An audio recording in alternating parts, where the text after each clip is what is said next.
Sookie now. Hey, man. Say, man. What we doing out here tonight, man? It's been a couple weeks. Man. I ain't gonna lie. Between the bye week and taking that L off the bye, it's been a few weeks since I put this hat on. You know what I mean? I done got the haircut. Down a little bit. It don't fit the same. But I got to get real comfortable, man, because, hey, listen. Your Carolina Panthers, my Carolina Panthers, got that big-time victory today at the bank, standing on business, taking back first place in the division, the spot where they belong. How you love that? Give it up for yourselves, man. Give it up for yourselves, Panthers Nation. Hey, listen, man. Listen. They told us we couldn't do it. They told us we could not do it. They said that we don't deserve to make the playoffs. Some people from our own fan base said that. They was telling me we didn't deserve to make the playoffs. They said, how dare you lose to the Saints? You don't deserve to make the playoffs. What you mean? So the Bucs deserve to go to the playoffs? The same team that lost to the Saints the week before us? The same team that started 5-1 and now they're 7-8? What kind of team that deserves to go to the playoffs starts 5-1 and slides all the way to 7-8? Somebody got to make the playoffs and win this division. It might as well be us. You know what I mean? It might as well be us. I don't want to hear no more excuses. I don't want to do it. I don't. I'm tired of the hate. I'm tired of the naysayers, the non-believers, the tweeting deleters. I'm tired of them. Somebody got to win this division. And look, the Carolina Panthers, they took a big step today to stamp their claim to the division. Get back on top where we belong. What's up in the chat, man? What up, though? What's up in the chat? J47, what up, though? SC Panthers fan, what up, though? Chicken Wang, what up? Underground West said it tastes like, hold on, let me slow down. Can't say my jingle just yet. Can't believe the season most likely comes down to the last game. Major progress. Yes, sir. What up, though, in the chat, man? What's good? Mike Dupree, what up, though? Bring out the blue body. Man, come on, man. Come on. Silly Billy, what up, though? Daniel Woot, what up, though? Miss Douglas in the building, what up, though? Austin Wright, what up, though? R.A. Mr. Fifth, what up? Lil Bleh, Captain, what up? Zach O'Shire live. And look, man, they can say what they want. They can say we don't. They can say that the Panthers, I can't figure out the Panthers. I don't know what they are. I don't know. You can call us a lot of things. You better make sure you put first place in the division in front of it. The first place NFC South Panthers, put that in front of it before you address my team. That's all I know. Look, man. Y'all know what we do. It's that Bel Air. Le Bleu. Y'all know I got the Le Bleu on deck. It's been on chill for 2 weeks. I have to admit it. I bought it in advance of the Saints game, and the boys let us down last week. They let us down. I was pissed off. But this Le Bleu is extra cold, and it's going to taste extra good today. When you stand on business at home, shout out to all the fans that showed up at the game, had the bank rocking. We had delay of games. We had 2 false starts on the tackle. Man, shout out to everybody that showed up at the bank today. Big time. Making the presence felt. Big time game from you guys. You stepped up. You made yourselves heard. You were a factor. It matters, dog. You can't say this. You can't say it don't matter. It got to mean something to you, man. It has to mean something to you. Shout out to y'all. Cam Dalton, what up, though? Kid Solo, what up, though?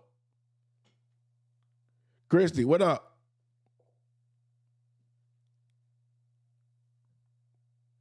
Trizzy, what up, though? Carolina Dane, what up, though? The ship crew is ready to go to shore. Hey, man, we about to take off. Y'all know, look. Everybody, we had Gronk. Gronk need to go ahead and come to the front of the congregation. He was talking crazy Grunt was talking crazy, man. It's the bias is crazy. The bias is so crazy. And I'm so sick of like, we're gonna get into it. We're gonna get into it, man. We're gonna celebrate. We're gonna celebrate. Because them boys came through 23-20. My Carolina Panthers, your Carolina Panthers. They came through with a big time victory, man. Man, it feel good. It feel good to be a Panthers fan. I'm in the chat. What up, though? Nicole Ivory in the building. What up, though? I gotta get my super chat together. Appreciate you on the super chat. I gotta get the super chat together. What's going on? All right. I don't know what's going on. So what a game. Ready for the captain set. And it tastes like Victor. Golly. All right, I'm gonna go to a different one. I'm gonna go to a different layout.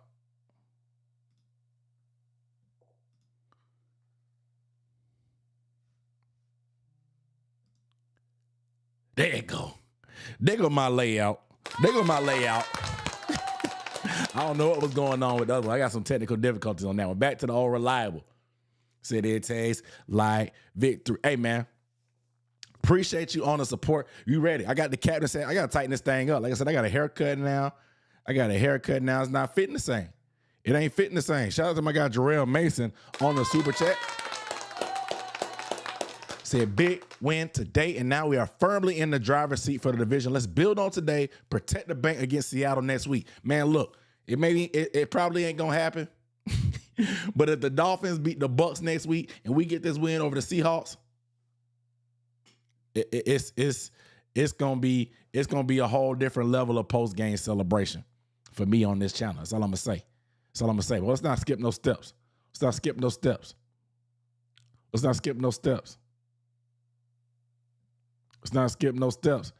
Javier Vasquez, appreciate you on the super chat. My brother said that he need to come to the front of the congregation. Uh-oh. What you done said? You doubted it?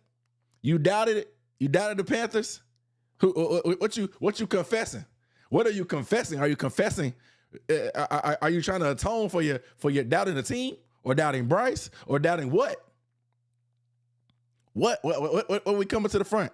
Because we got the organ. We got the organ. You know what I mean?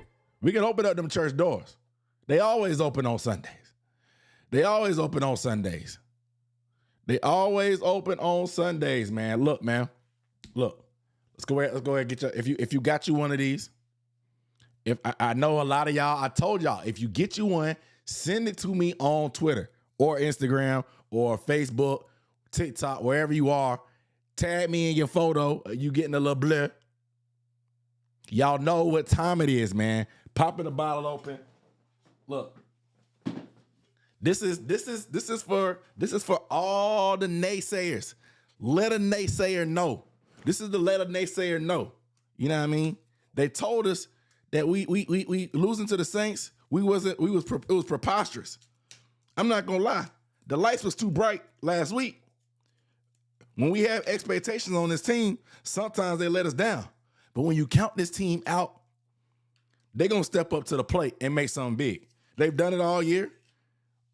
They've answered the adversity. When they're doubted, that's when they play their best. But again, shout out to LeBlanc. It ain't sponsored, but they need to, because this is the official victory drink of the Carolina Panthers live stream post for your boy. I am the captain of this vessel. Look, man, for all the haters and the non-believers, for all the Bucs fans out there, appreciate you, dog.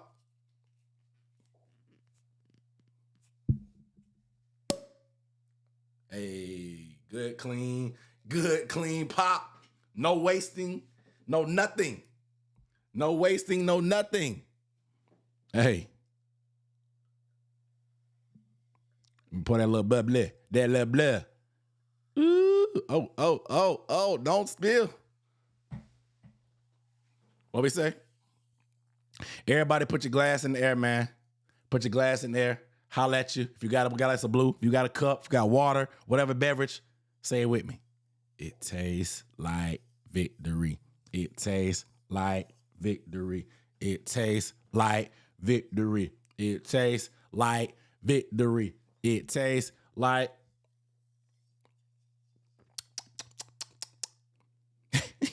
It tastes like victory. It tastes like victory. It tastes. It's been too long. It's been too long. Look, I done got good. I done got good at popping these bottles, and I told y'all. We 8-7. I done got good at it. We got to talk about one thing, though. And the national media really pissed me off. The national media pissed me off with this. And I'm going to talk about my Panthers, but this was going on before the game. The agenda that they were trying to push for Baker Mayfield was just so nasty. So nasty. This revenge, chip on your shoulder narrative, it has to stop, dog. It's getting pathetic at this point. And I understand the whole athletes trying to motivate themselves, but take my Panthers out of this. Baker Mayfield, you were not good with the Panthers.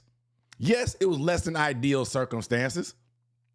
Coming in a couple of days before training camp, not having the offseason, but you played like trash. We didn't cut you just off a whim. You asked to be released. We did you a favor. Baker Mayfield should be thanking his lucky stars that the Panthers did him a favor and let him go. He had a chance to go to the Rams, put on a little bit of magic, and prove that he still has something in the tank. Steve Wilks could have easily had him rotting on the bench behind P.J. Walker and Sam Darnold, who both outplayed him. So it's and don't quit putting us in all these graphics with Baker. Show the Browns. Show the Browns. You know what I'm saying? Like, quit putting my team in this stuff.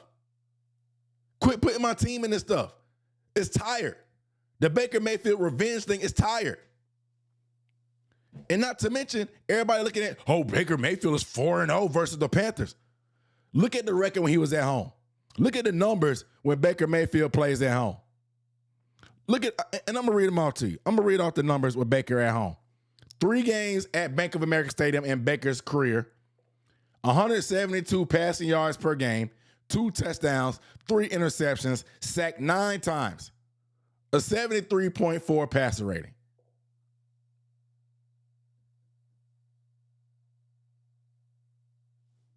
What are we talking about? So less than 175 passing yards. He only has 2 touchdowns in 3 games. A pick each game, and he's averaging 3 sacks per game. Quit this narrative, but quit telling half the story. The brother was not good for the Panthers. Just as loud as Bank of America Stadium was today, the boos were just as loud too when he was getting every pass at the line of scrimmage tipped. Let's be for real. Let's be for real. So get my team out of this stuff. Get my team out of this whole revenge narrative. It's stupid. I'm pissed off about it too, man. It's so annoying.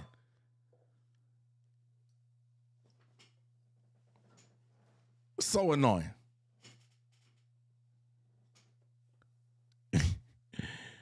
But man, I just had to get it off my chest because it's so annoying, man.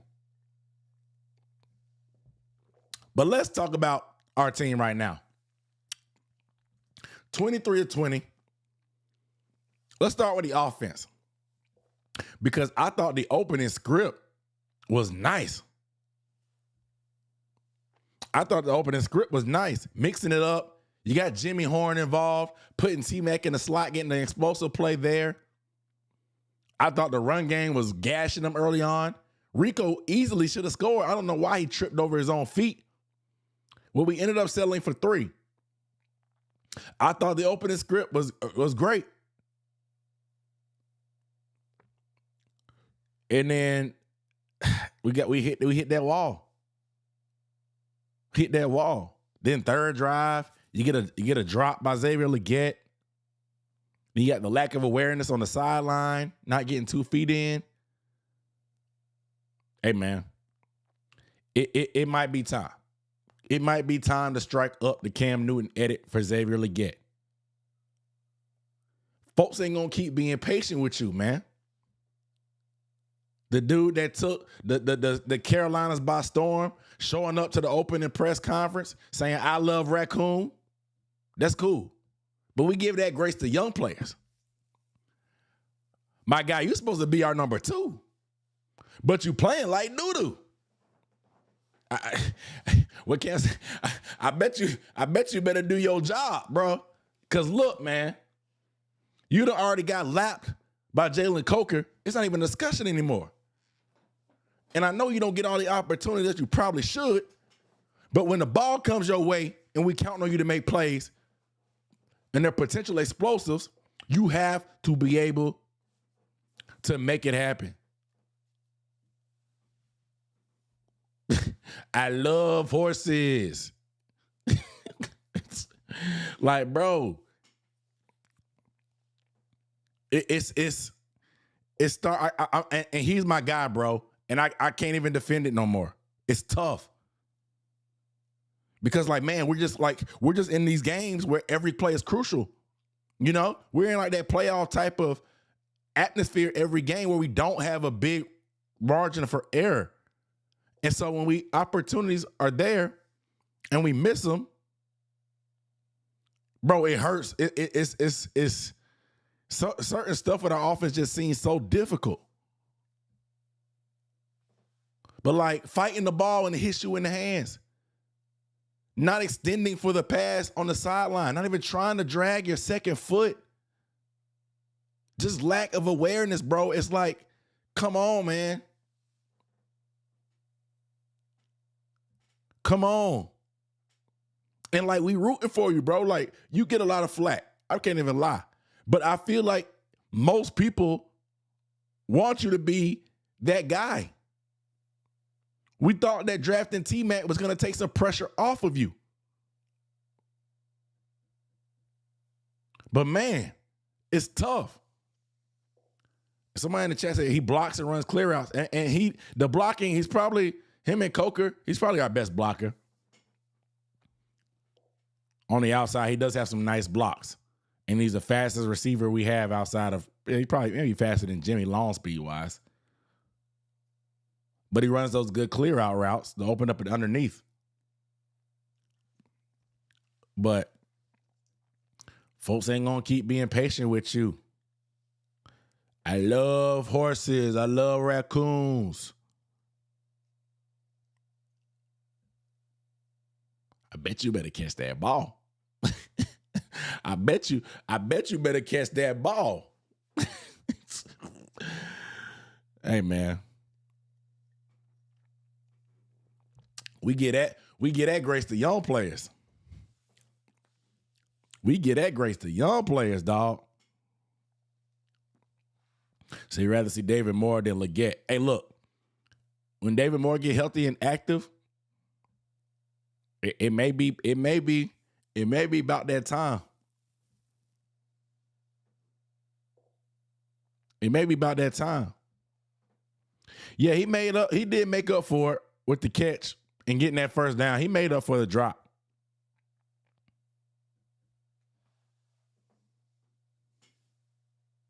He made up for the drop. But man, when the drops are one thing, but like, man, the sideline stuff, bro, that's mistakes that you made early in the year. You're not supposed to be making mistakes twice, 2, 3 times per season. You're not supposed to be. Again, the hands, we've seen drops from T-Mac all year. So I'm not going to beat you up completely on the drops. It hurts because we don't have the room for error. But dog, just the lack of sideline awareness, bro. It's tough. You can't make those, you can't repeat them type of mistakes, dog. You can't. You know what I mean?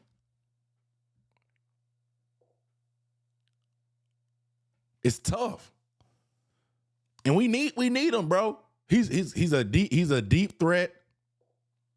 He's finally flashed a little bit after the catch. He broke a tackle today to get to the outside. We saw him after the catch in the Atlanta game. We saw him down the field in the Atlanta game. We see the flashes. But dog, We gotta be able to count on you to come through when your number is called.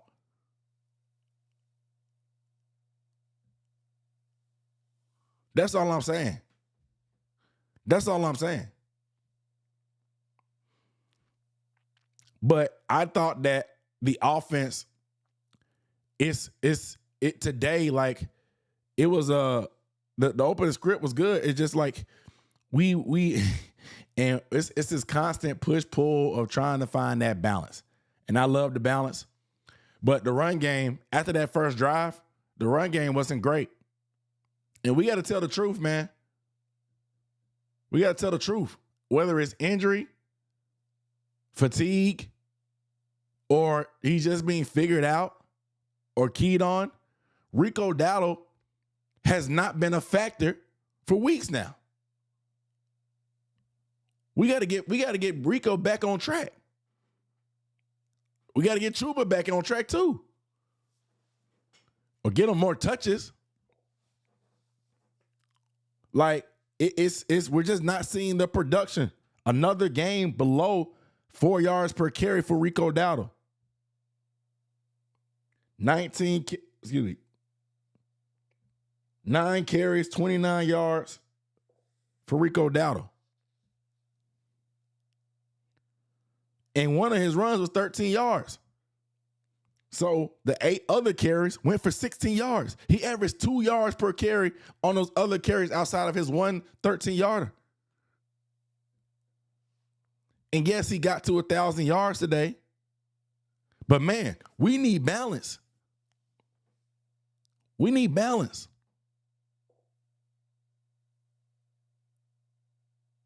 And so, like, today, without the running game, I thought Bryce Young stepped up. I thought Bryce Young stepped up tremendously. Again, the run game wasn't really much of a factor. We were able to run when we needed to a few times. Rico got into, he converted a couple. Chuba converted a couple third downs running.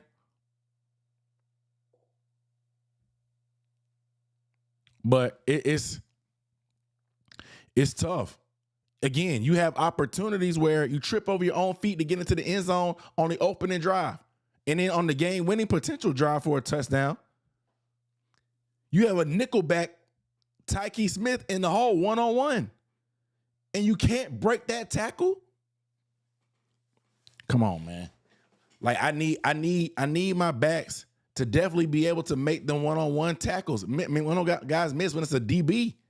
If it's a DB in the hole, I need you to make them miss. And we just haven't seen that this past couple games. We haven't. We ran for 101 total yards. Bryce Young had 20 of them himself. Jimmy Horn had 25 on the opening drive as well. So you're getting 45 yards between a receiver and your quarterback. And man, I just thought that the lack of running game was just a testament of them putting the ball in Bryce Young's hands and Bryce Young delivering. I thought time and time again, Bryce was on point when we needed him to. Yeah, a play here and there that you maybe can be like, oh man, I wish Bryce had done that. The only one that really comes to mind is on the game-winning drive. He got blitzed. Maybe he should have rolled to the right where all the receivers were, and you had Jimmy Horn in the flat wide open. That's the only knock I really can think of. But he was mobile. He was creative. He was decisive. He took off when needed to. Man, I just thought Bryce Young was on point today, man. I thought he was on point today in everything that we needed in this type of game. Everything that we needed in this type of game. Another game-winning drive by Bryce Young, his 6th of this career. 6th of this year.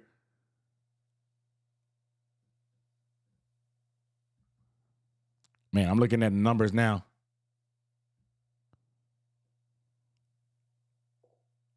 Bryce did his thing. 2 touchdown passes. 1 to JT Sanders, was just beautiful. And we had people in the media beat writers, or excuse me, beat papers co-signed with film watchers saying that we haven't seen the creativity from Bryce. Brother, if you don't watch Panthers games, that's fine. We haven't been that good over the years. You don't have to lie. You don't have to lie. You know what I mean? You don't have to lie. It's saying Bryce, we haven't seen the creativity. He put it on display today. He put it on display today. Finding JT Sanders, stepping up in between defenders, drawing the defense into him and throwing it right over their head. Antoine Winfield, it went right over his fingertips. Beautiful play. Beautiful play. I just thought, man, it stepped up in these close games, man, and the team is starting to believe in him for those scenarios. When it's tight, when it's close, you know 9 on the other side, bro. We're going to try to find a way. We're going to try to find a way. And it came through big, man. Came through big. Cheers, baby. It tastes like victory.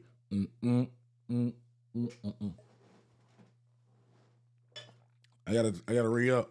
I didn't even pour that much. It was all bubbles.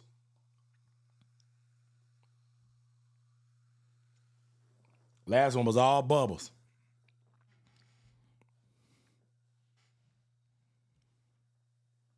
But dog, I just thought that Bryce Young showed big time moxie. 21 of 32, 191 yards, 2 touchdowns, 20 yards rushing, 211 total yards, a touchdown, moving the sticks when need to. It's a couple games in a row. Bryce Young has really played some solid football. It tastes like victory. Hey, it's Bryce is really putting it together. Bryce is putting it together, man. Exactly when we need him to. Because unfortunately, again, the run game has let us down. The run game has let us down. But Bryce Young being able to show a game like today where you can carry is exactly what the doctor ordered. Exactly what the doctor ordered. We saw a zone read keeper. We saw him breaking tackles to throw a touchdown. BY9, baby. BY9, baby. Shout out to my guy Sacred Noah Gaming. Let me get into this super chats.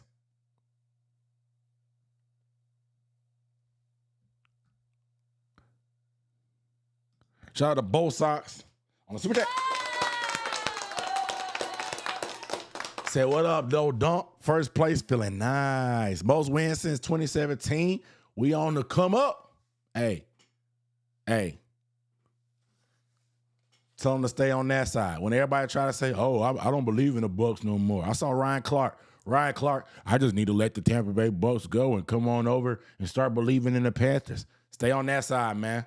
Stay on that side, bro. We're good, bro. We're good, bro. Stay on that side. We better when we doubt it. Stay on that side. We're better when we're doubted. Y'all stay on that side. The national media, we're good, bro. We need that negativity. Y'all stay on that side, bro. We're good. Ryan Clark, we're good, bro. You can go. You can go. We're good. Keep hating.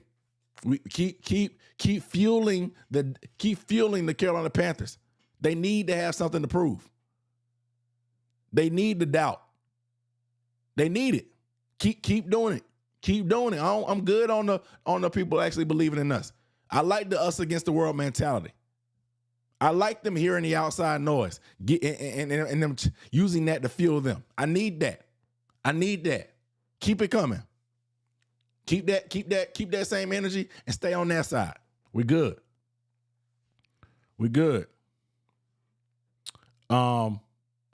Shout out to 44.5 on the super chat. Say Ice Bryce, baby. Hey, look, man. This is the time, bro.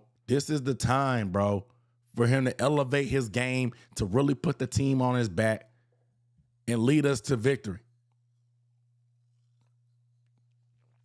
Put the ball in my guy Nine's hands. That's why last week was so like mind-numbing, because these game-winning scenarios, we're usually money. We're money in these typically. That was the difference. It came down to the last possession again this week. We just got points the drive before, then we sent our defense out. Defense play a lot more aggressive, it felt like. We mixed up some man coverages. Got a miscommunication, and Ransom sealed the deal this time. Isn't it crazy how close and parallel like it was to last week?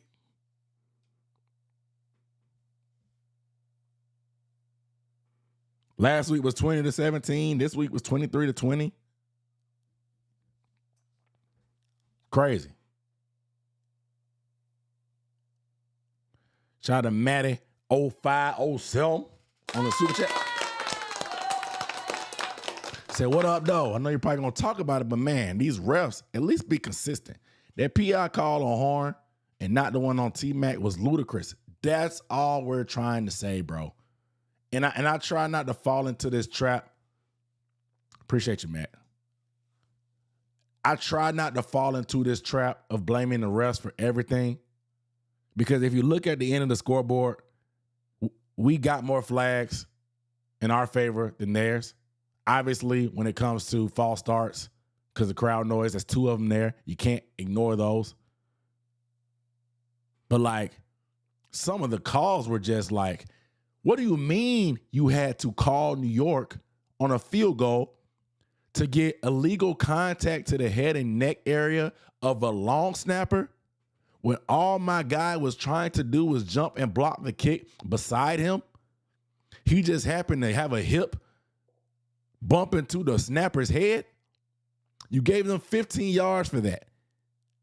You had to call down to New York. They called down to the field to give y'all some BS to feed us, to keep that drive alive. And my Panthers still played through it and held them to a field goal. And then you got Mike Evans getting held in the end zone. Fine. He's going to flail. He's going to sell it. Fine. JC is way too grabby. He's good for one every week. Fine. Whatever. But why does Mike Evans get flags? Meanwhile, my rookie over here can't get anything. Why does T-Mac have to play through assault and battery, but Mike Evans doesn't? This is not the NBA. There shouldn't be an age requirement to get flags. Wrong is wrong. I was told this staff called the second most pass interferences in the NFL this season with 18. Sean Smith's crew. But I can't get nothing on T-Mac. And I understand there was a physical play and T-Mac got to be a little bit stronger. But my goodness, even the back shoulder fade that he caught, they didn't call anything. He was getting grabbed. He was getting mugged. Crazy, bro. Crazy. And I know they missed some calls both ways. I know people were crying about that holding call on Bryce Young's touchdown. I know they were talking about the running into the kicker that we got away with. It just seems like the Panthers didn't get any favorable calls until down the stretch. They're running into the kicker that we didn't get on, but they gave us a holding. At worst, it should have been offsetting and we reset the down. But again, they gave us 10 yards of better field position. Cool.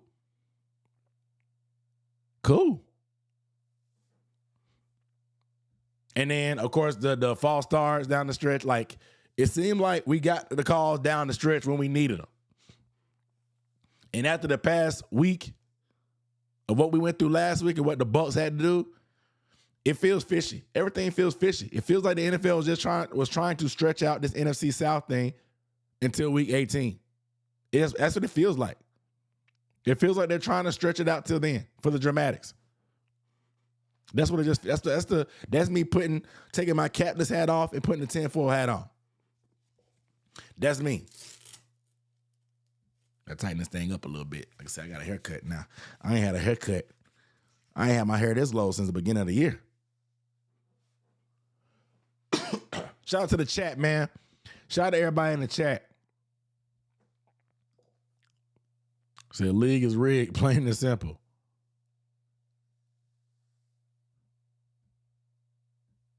Oh, yeah, the hands to the face on Bryce. They call Ashawn. Ashawn had a couple on that same drive. Hey, my boy Jason said he been singing "It Tastes Like Victory" all day. Hey, do that dance with it. It tastes like victory. It tastes like victory. It tastes like victory. Hey, Victory Monday. If your team won today, you get a round of applause. Because Victory Monday tomorrow, dog. We got to get these donuts back going. What happened to getting donuts?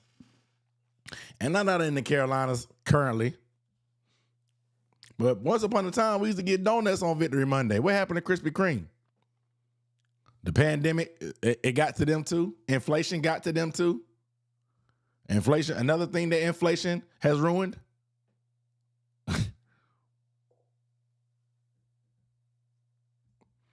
What gray paint color did I use on my wall? I actually created it. I created this gray at Home Depot. I can't find the splash. Where's the splashes? Where's the splash? I don't know where the splashes are. I had them somewhere, but I actually created this gray. I could have gave you the starting point, but ask me again next week. Ask me again on Wednesday. Yeah, ask me again on Wednesday or leave a comment on one of my videos. Or ask me about that gray again. Just remind me. I'll give it to you. I got to find a splash of the paint. If you're that curious, just leave me a comment on one of my videos so I know it's there. Dang, so I'm going to get my own damn donuts. Straight up. The Krispy Kreme said it's a recession. Hey. Look, man. Only color that matter right now, that le bleu. That le bleu. That le bleu. You know what I'm saying? It's French. You gotta put a little something on it. That le bleu.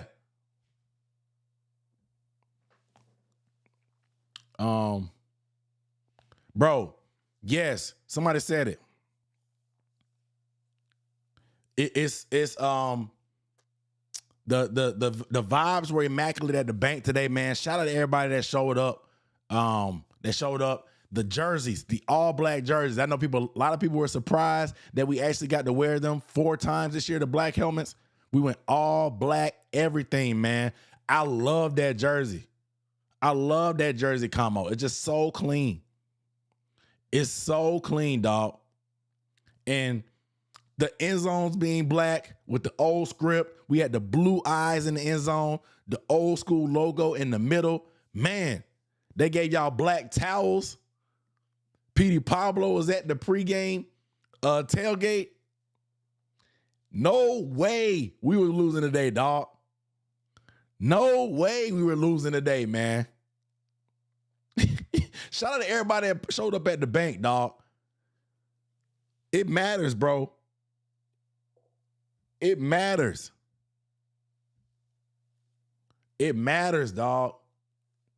I wish I could have made it so bad, man. I got invited, but I done used all my child care points from grandma and grandpa for the year until we get to the playoffs. We get that playoff game, I'm there. I've already made them arrangements. We get a playoff game, I'm there. You know what I mean? Oh, yeah, Greg hit the drum. There was just no way we could have lost. We had Jonathan Stewart with a pregame speech. Greg hit the drum. He was the legend of the day. We had the all-black unis, black towels being given out, black end zones, blue eyes in the end zone, black in the middle of the field. Man. There was no way we were losing today. There was no way we were losing today, man. Golly. Just love to see it. Love to see it. Love to see it, man. But again, we got to talk about it, man. I got an agenda to push. Y'all see the jersey. T-Mac, he might have locked up Offensive Rookie of the Year today, officially.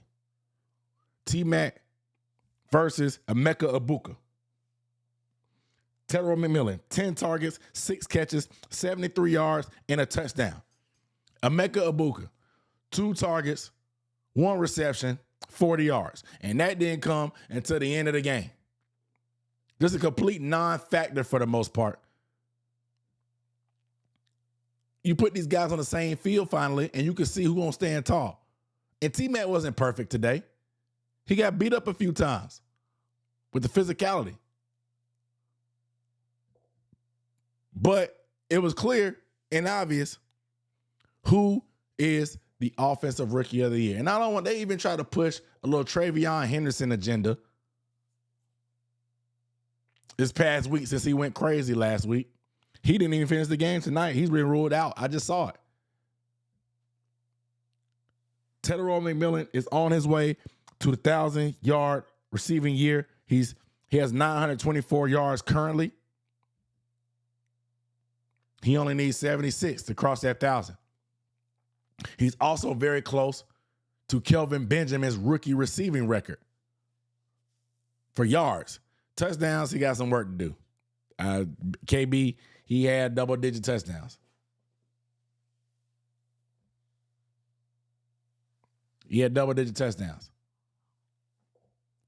But Taylor McMillan has signed, sealed, and pretty much delivered this Offensive Rookie of the Year. I don't want to hear no more discussion. And I'm talking about he's the best. He might be the best receiver in the division right now while we playing games. Evans is washed. Olave is 1 concussion away from drinking through a straw. Drake London is hurt. Give me T-Mac over everybody. And he just getting started. I don't want to hear nothing else. I got my faux jersey on right now, standing on it. I don't want to hear nothing else.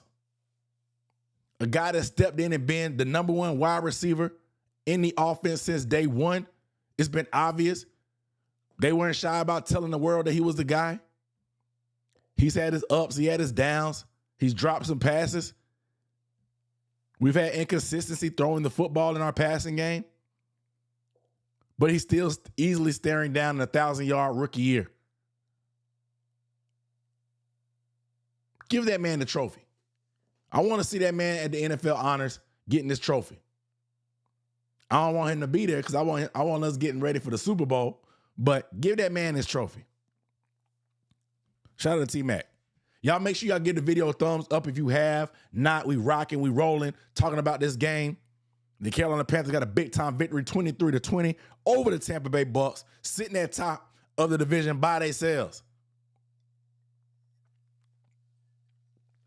By themselves. Step 1 is in the books. Beating the Bucs once. Now you got to do it again.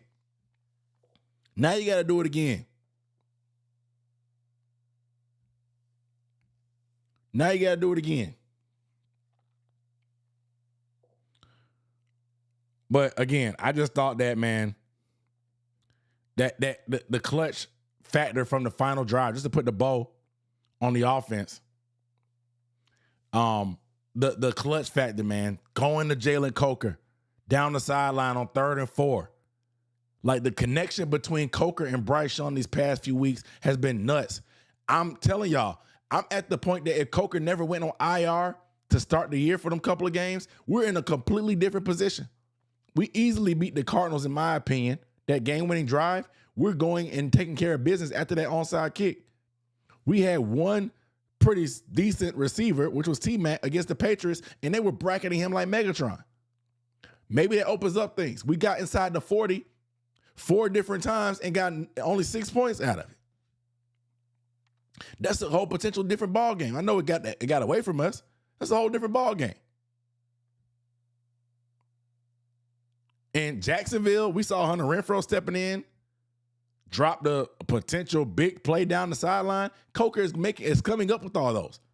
He has the best hands on the team. I'm just here at the point where I'm thinking, Coker, bro, if he never got hurt, who knows where we could be as a team right now. We might have locked the division up by now already. That's just how I'm feeling, because a game here or a game there early on, and we're looking at the division all locked up already after beating the Bucs.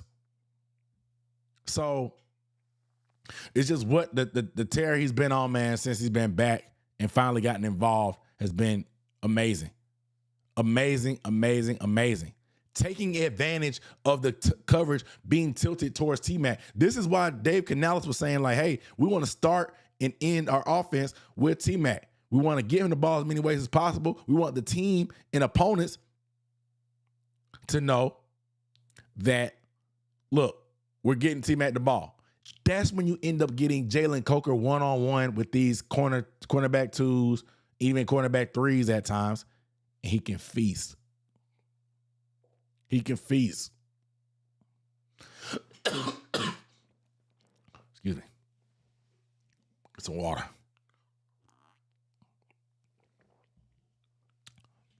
I'm just so happy with what Coker's been able to do, man. Undrafted free agent. Him and Bryce, man, they like this, son.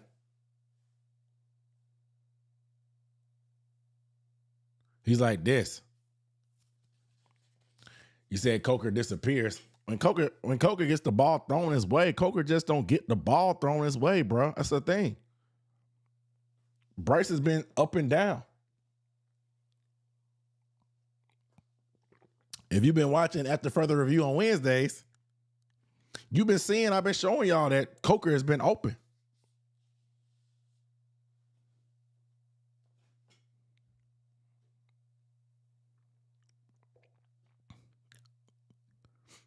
That's all I'm saying. But being strong against the blitz was amazing. Bryce Young. Let's look at the numbers. Again, according to PFF, he was pressured on 47.2% of his dropbacks. And in blitz on 47% as well. Against the blitz, 8 for 13, 93 yards, and a touchdown. 3 big-time throws. Bryce Young is more than likely going to be the highest, maybe one of the higher graded passers this week.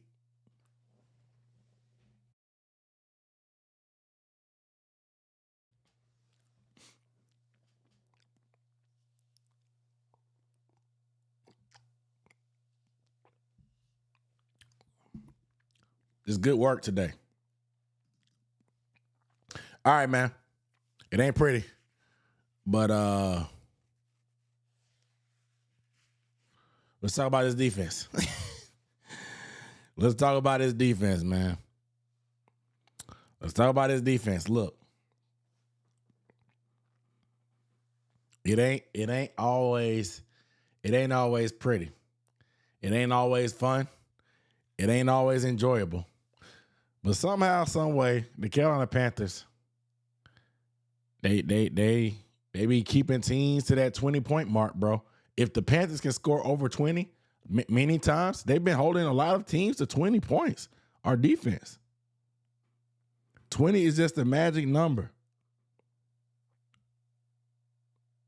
20 has been the magic number. Held the Bucs to 20. You held the Saints to 20. You held the 49ers to 20. The Saints, the first time, you held them to 17.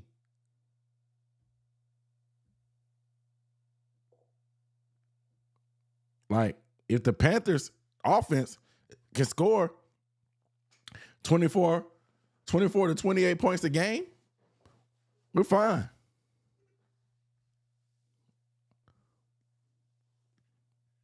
We're fine.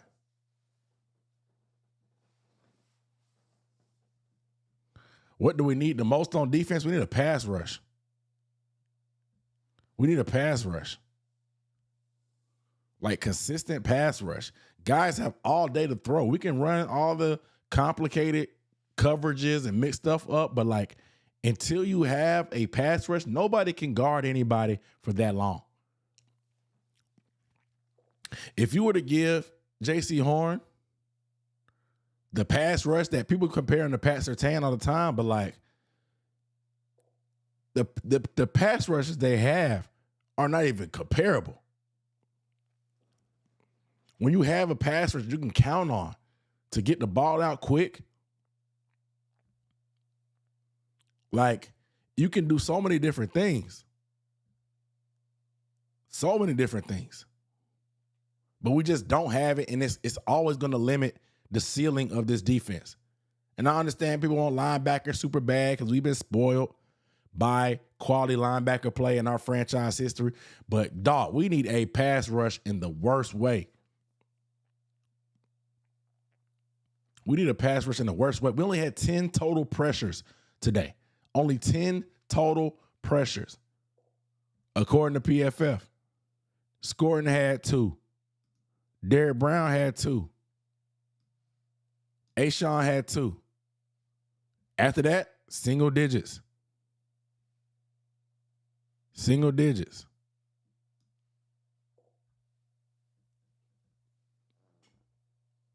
We got multiple guys in single-digit pass rush win rate.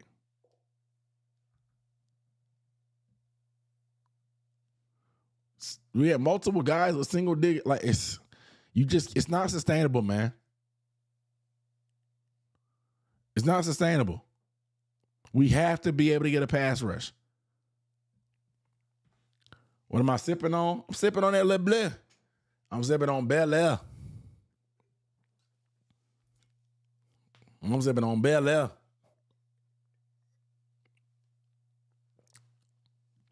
Always, man. Always sipping on Bel Air. Yeah, we got to trade for somebody. Ain't no answers in free agency. We got to go get one. Got to go get one, unfortunately, but I don't know if that's our bag.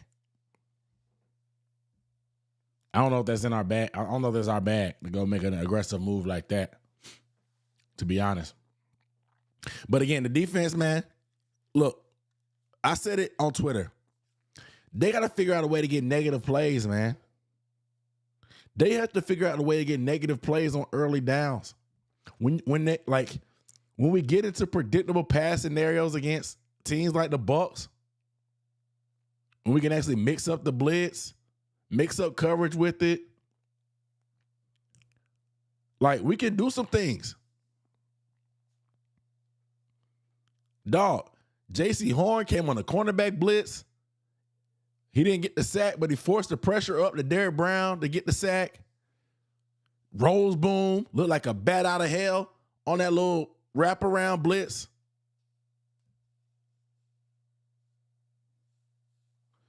Like, look, man, we can do some things when we get into predictable, but it was just we were in 3rd and 4, 3rd and 5, 3rd and 6.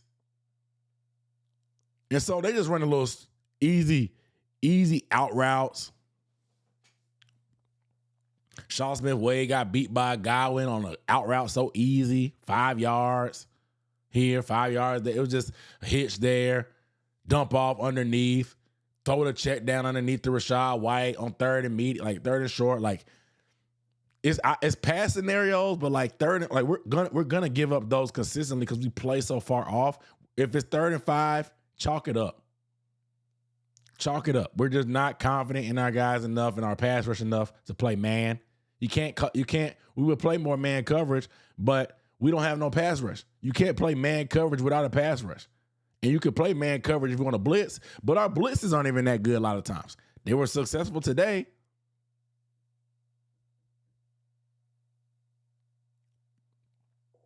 But we have to be able to get into predictable down and distances. And like we've been better against the run in terms of like we don't get gashed. We haven't been we've been gashed what? The Patriots got us obviously because of DJ Johnson. The Bills got us with James Cook.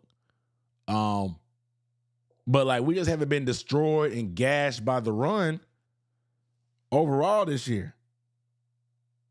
We haven't, except those 2 games. I mean, the Rams did catch us slipping. They clipped us a couple times, but they coach he's not disciplined enough to stick with the run. But like even today, Bucky Irvin had 71 yards, but he had 19 carries. He held him less than 4 yards per carry. Bucky Irvin destroyed you at home last year. He had over 150 yards. Baker Mayfield did not play good last year. Bucky Irvin was the reason, a big reason, why they won that game. A lot of their rushing numbers came from Baker Mayfield scrambling. You gave up big runs to Baker a few times.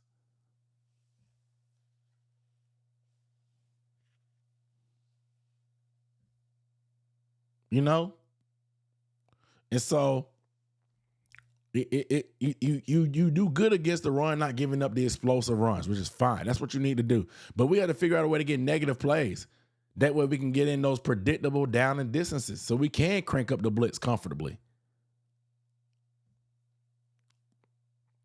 and mix things up and cause some confusion. That's what we need to be able to do. But again, the defense, man, they protect the middle of the field. We didn't really get gashed in the middle of the field like we had been last week and forever, pretty much on those crossing routes. We got hit with a few. But you held Baker Mayfield to 145 passing yards. 1 touchdown, and you got the pick when you needed to down the stretch. We won the turnover battle. And we got the big one that we needed down the stretch. Again, this is what we have to do. They're not going to be the steel curtain. The bend but don't break mentality, fine. But you have to get turnovers when the opportunities present themselves. That's all I'm asking for. I can tolerate and stomach the bend but don't break defense right now if we're going to get them. But last week when Roseboom was not recovering, fumbles, we're missing opportunities for picks on the sideline.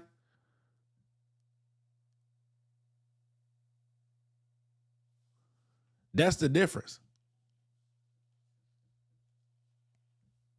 But if you're going to if you can get the turnovers, man, we'll be fine. We will be fine. But you have that's where our defense is gonna live. We're gonna live and die by turnovers. When opportunities present themselves, like the one that Roseboom potentially had on that tip before, when those pop up, you have to take advantage. But Ransom being opportunistic, playing zone coverage. Again, when you play zone, sometimes I know people don't like zone all the time. We play a lot of zone. But when you keep your eyes on the quarterback, you are there to be able to make plays when the quarterback makes mistakes. If we were playing man and he was just locked in on Mike Evans and not looking at the quarterback, he may miss that opportunity for a pick because he may be following Mike Evans on the bad route that he ran on the scramble drill. Instead, he had eyes on the quarterback and he was able to come up with the play. Tips and overthrows. When you have zone coverage, tips, overthrows, and inaccurate passes, you're there. You have eyes and vision on the quarterback so you can take advantage when those opportunities present themselves.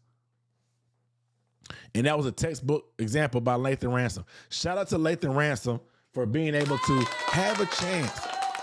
This is what you love to see, man. When you have young guys learning on the fly like we're doing, and it could happen to anybody. So I don't want to just say it's a young player thing, but hitting Tyler Shuck late when he slid late last week, that pretty much gave them a tolerable field goal. This week, he's able to make the play to end the game.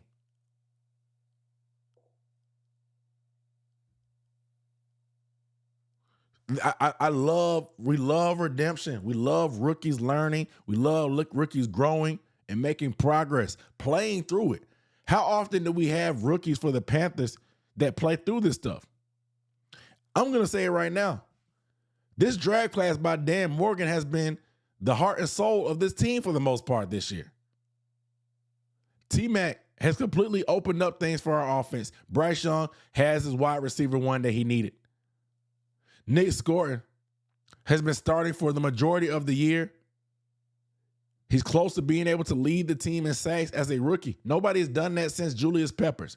He's not putting up spectacular sack numbers, but the fact that he's still leading potentially that category with 4.5 sacks is big. He's great against the run. He's only 21 years old. The sky is the limit for this type of guy. Versatility to be able to play inside, outside. He has the football IQ when you drop him into coverage to be able to sniff out a screen.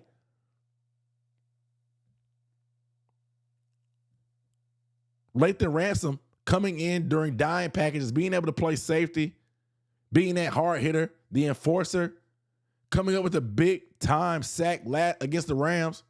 And then this week gets the interception. Jimmy Horn Jr. has been a spark as a guy to be the motion guy to help us out. ETN has had some quality returns when they don't get called back.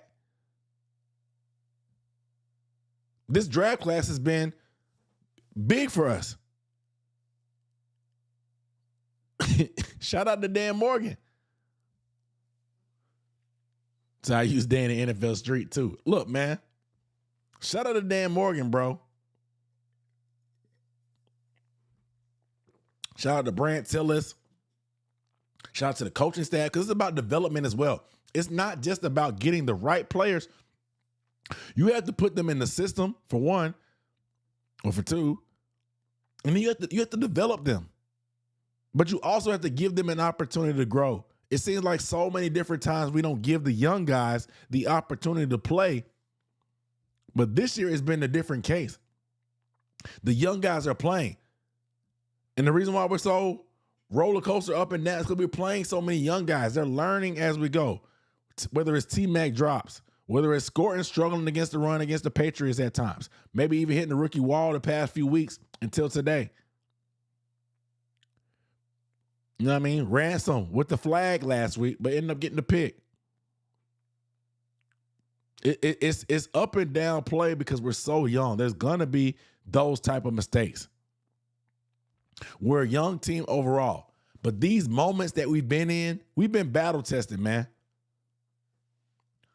I'm not going to lie, bro. If they let the Panthers in the playoffs, I don't think anybody wants to see us. We've been battle tested, man. We've had to come from behind against the Miami Dolphins down 17 and win. We've been in a shootout with the Cowboys at home to win. We've had ugly, grounded out defensive struggle games against the against the Packers. We've taken down the Rams at home in another shootout in the rainy, cold conditions. And then we've had multiple close games all year. And Bryce Young has 6 game-winning touchdown drives this season. We've been in all types of games. We've been battle-tested. We've been grinding for a while now. Styles make fights. And the Panthers have a good way of getting teams to play their type of fights. And not too many teams can beat the Panthers at their type of game, because it ain't pretty. It definitely ain't cute. They've gotten to a point where winning ugly is just the way it is. And not too many teams have the discipline and the wherewithal to be able to win them type of games, because they want to get to their game plan. They want to get to all these call sheets that they had all week. They want to get to all these pass combinations they saw that they just know will work against that Ajero Rivero defense. But when we're running the ball, grinding it, controlling the clock, Bryce Young's making plays, you get us to a close game, you put the ball in Nine's hands, I like us. I like us. I do. So, look, man, don't let us in, bro. Don't let us in. Don't let us into the party.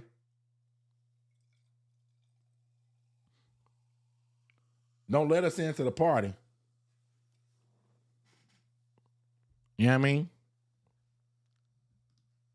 Because we're going to step on somebody's couch.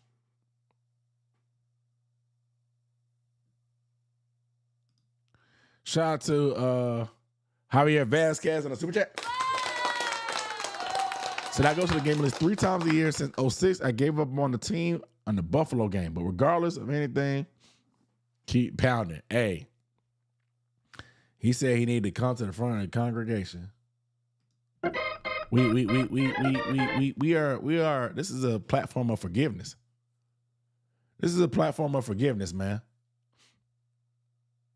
And the Bills game was grim, but we cannot let Andy Dalton cloud our faith in this team. We cannot allow the likes of the redheaded backup rifle to cloud our judgment of this team. He was clearly immobile. Our O-line has never looked worse than that game because we know Bryce Young does a lot to bail the team out. And unfortunately, it felt like that game might have been necessary just to show the team, the fan base, the public, how much Bryce Young means to the team. The fact that he's able to cover up a lot of the mistakes that the O-line can make sometimes, and just how bad Andy Dalton was to all the people that have been wanting Bryce bench for Andy Dalton. It had to put a lot of that to bed. It did. And it made it clear and obvious that we need a new backup quarterback. So seeing Andy Dalton, what he did against the Bills, and then watching Malik Willis come in last night for the Packers, it makes you definitely want more. And I understand that it's tough getting a good backup, but dog, it was night and day seeing what Malik Willis was able to do last night for the Packers, even though they didn't get the win. But it gave them a great chance in the game versus what Andy Dalton did against the Bills. On a 4-week of practice at that. But we appreciate you coming to the front of the congregation. Shout out to my guy Dylan on the Super Chat. Does captain's hat got to be so confused as to why you wearing it so much? Listen, man. It's a little brown. I got a little brown. It's a little brown on the bill, on the bill and stuff like that. A little bit. I don't know what side to wear it. This side. It's a little brown on the inside, so we're getting a little used to it. You know, when you start sweating, you get a little dirty. But 8 times in 1 year? This is since I've had it since what? I've had it since 2023, Bryce's rookie year. It needed a bye week itself. My captains had needed a bye week. Shout out to 44-5. Hey, Ice Bryce, baby. Ice Bryce, baby. Hey, man. He ain't Trey Young, but I need him to. He hit one of them cold celebrations. But that ain't Bryce. He's a humble guy. He's a humble guy. The most you're getting out of Bryce is that first down point. And then his dances with teammates. Shout out to J.E. Motivation Movement on the Super Chat. So keep doubting. We need that doubt. I need it right there. Inject it. I need that doubt. I need that. We need them to keep doubting us, bro, because again, they do better. And I want them to be better at handling expectations. I do. But we do better when we're hated. It was even like that in our best years. They never believed in us. They never did. They called us the worst when we were 12-0, the worst undefeated team in NFL history. The worst 12-0 team in NFL history. Just doing mental gymnastics. We were underdogs to the Cowboys in Thanksgiving when we were undefeated. We need that hate, though. We need it. We need the doubt. We need the hate. Shout out to my guy J.E. on the Super Chat, man.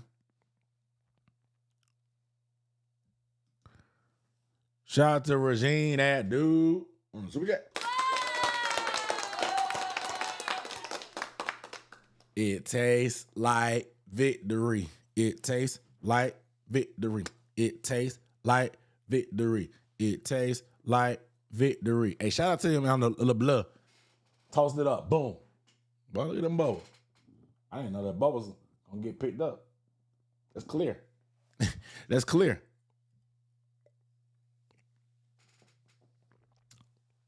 It's clear right there. Shout out to that blah, blah. Appreciate you. Dixon 20, shout out to you on the super chat. So I still want Evero gone at the end of the season. Yeah. I'm going to wait till to see how these last 2 games go. Next week is going to be big, man.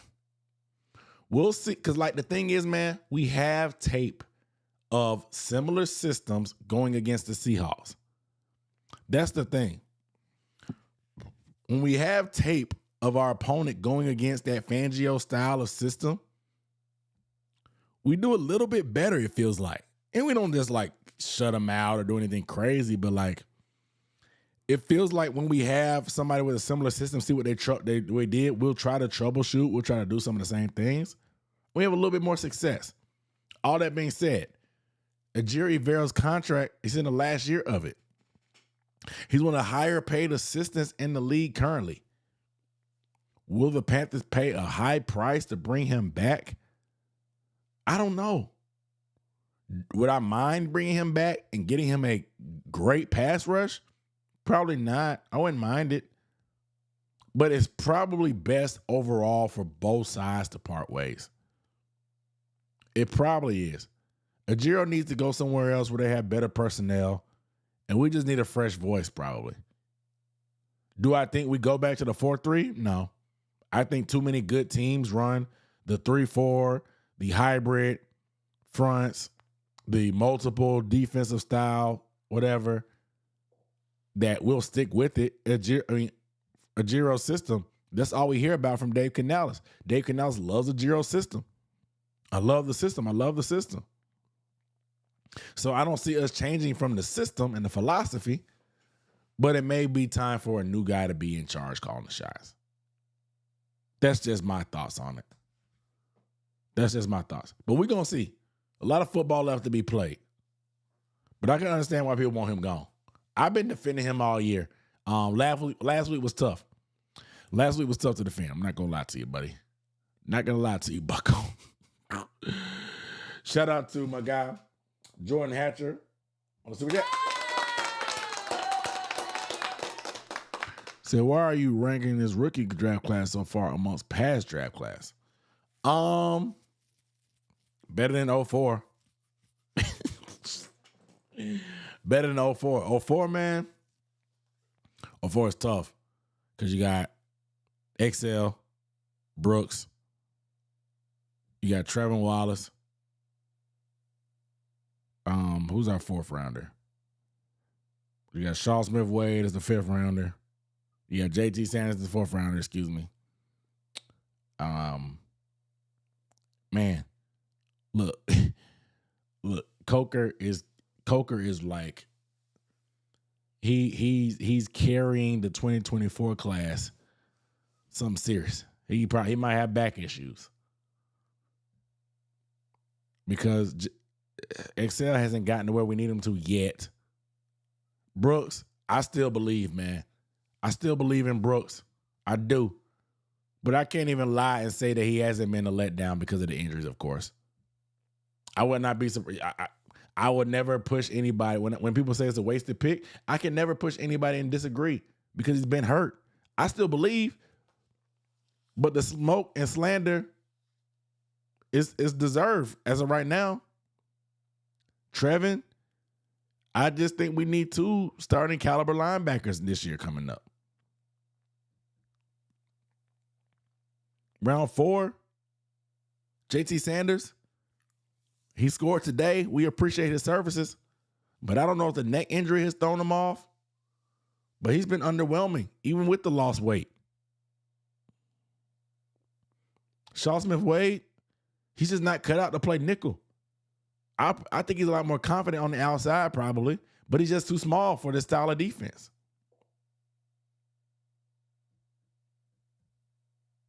And the only bright side from that 2024 class is like, again, Coker and the fact that we used our 7th round pick to be able to get Mike Jack. That's one of the Mike Jack move, man. That's one of the craziest moves we've had. Mike Jack has been well above and beyond what we traded for him and what we paid him for.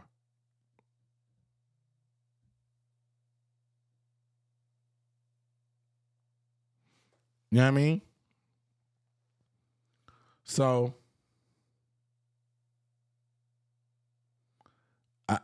it's tough.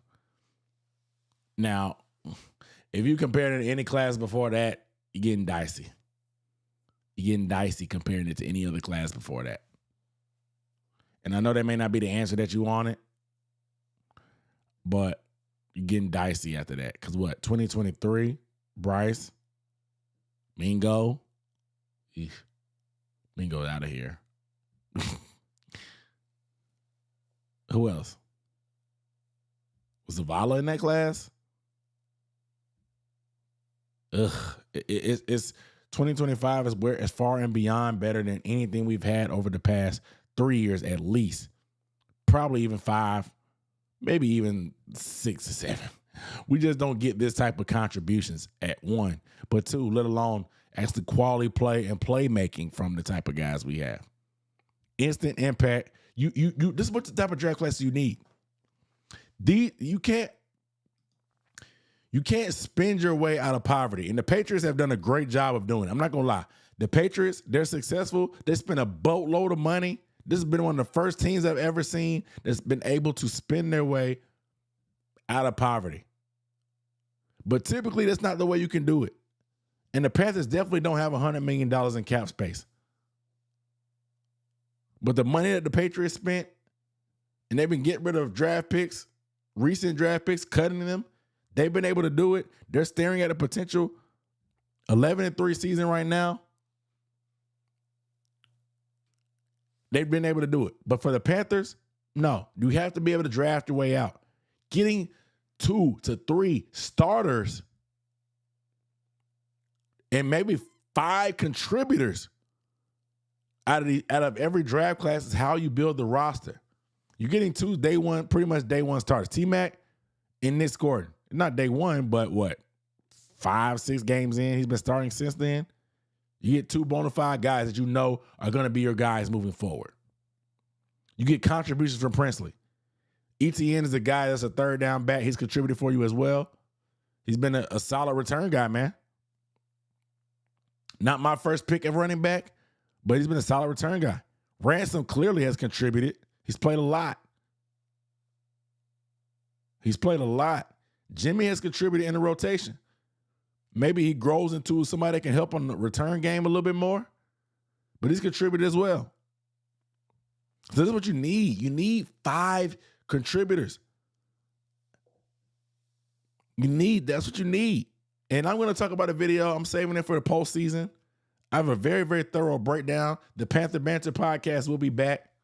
I got some things in store for 2026. I'm trying to rethink my brand and how we're doing the channel and stuff like that. I want to really grow this thing because they're giving out all kind of these podcasts, man. They're going crazy. They got podcasts on Netflix. They got podcasts everywhere. So it's time to double down. And if the Panthers going to be good, it's time to double down and start putting out even more content for y'all. So we working. Got some stuff planned out.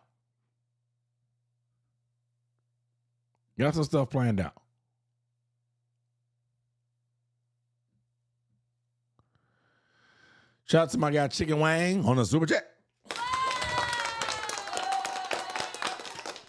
Said, thanks, Don, for creating this Panthers family support group. Hey, man, we all family, first of all. 2, we all in this together, bro. We all want the same thing.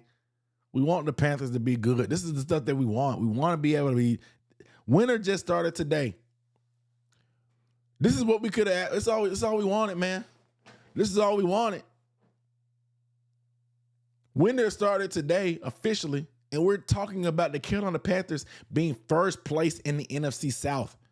I've been creating content since 2017 when we made the playoffs the last time. We have not been close since then, dog. This is all we wanted.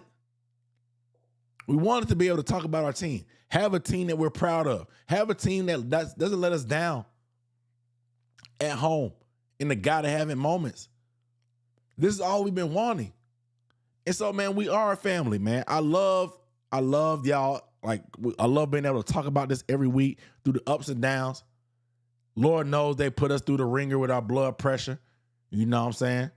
Pulse up and down. Lord knows they put us through it. But that's all we want to do, man. Have a community, have each other to lean on and talk to.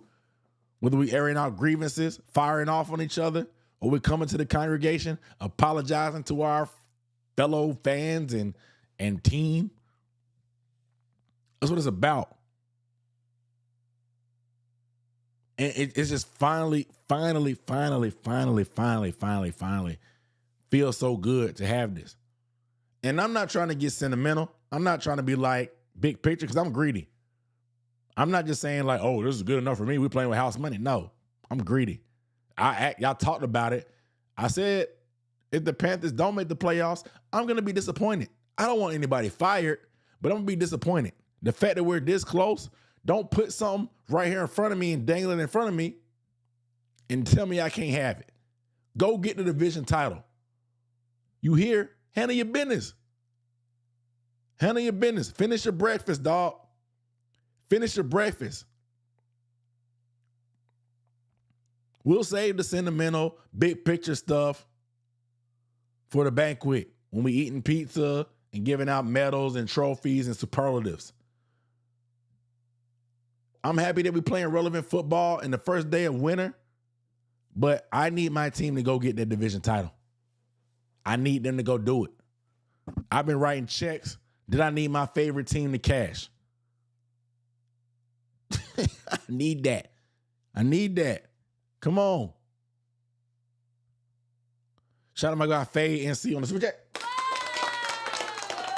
Said T-Mac needs 9 catches, 85 yards, and 3 touchdowns to pass Kelvin Benjamin in all 3 categories for a rookie. Thank you for pulling these stats because I saw it somewhere. I just didn't write it down.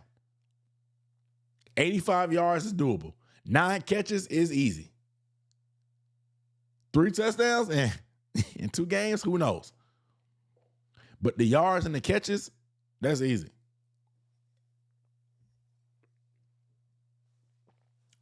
As good as took it, good as gone. You know what Dolph said? R.I.P. to Dolph. R.I.P. to Dolph. That's what Dolph said.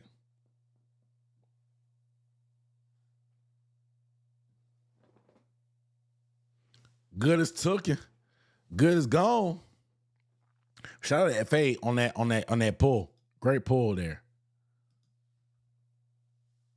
Job not hey, that's what Kobe said. Job's not finished. We celebrating tonight. We celebrating tonight. We celebrating tonight. But what's there to be? What Kobe say? What's there to be happy about? Job finished? No, I don't think so. Job's not finished. Even Coker put it on Instagram, said he posted a Kobe quote. Jalen Coker, go check out Jalen Coker's Instagram. He put it out there. He said, job's not finished. Job finished? No. So what's there to be happy about? He's like, Kobe, you're up 2-0. Jalen, you're up 8-7. You just beat your division rival. You had the division by a stranglehold. Aren't you happy? What's there to be happy about? Job's not finished. Job finished? No, I don't think so. Job's not finished. That's the mentality. Look, as a Panthers fan, we can enjoy this. We don't have to. We had a 24-hour rule, 48-hour rule, whatever. We can enjoy this. But them, I need them to lock in. I need my team to lock in. Now, of course, people are gonna it's gonna come up now, and I don't why it's I don't know. And Dead Pepper not calling you out. He's not calling you out, but you're the first person to bring it up since a couple weeks ago. The idea that excuse me, The idea that the Carolina Panthers should rest their starters next week against the Seahawks is completely idiotic. You're talking about doing something that's really never been done before. Resting starters before you've locked up a playoff spot is insane. If anybody can point me in the time where somebody has rested their starters before they've clinched a playoff spot and it worked out, or if they've done it in general, please let me know. And I will gladly take it back. But the idea that the fact that since the Seahawks game doesn't hold much significance because the Bucs are probably not going to lose to the Dolphins is asinine to me. Whether the Panthers win or lose next week against the Seahawks, momentum and rhythm is everything. For a team that's been inconsistent as they have, for them to think they have earned the right to be able to rest guys against the Seahawks in the final game at the Bank of America Stadium after the fans have willed you to victory this week, and your last home game against the Rams will be a disservice to everybody. It would be insane. It would be as a 9, as a 10, as 11, as a 12. As a 9 to do that.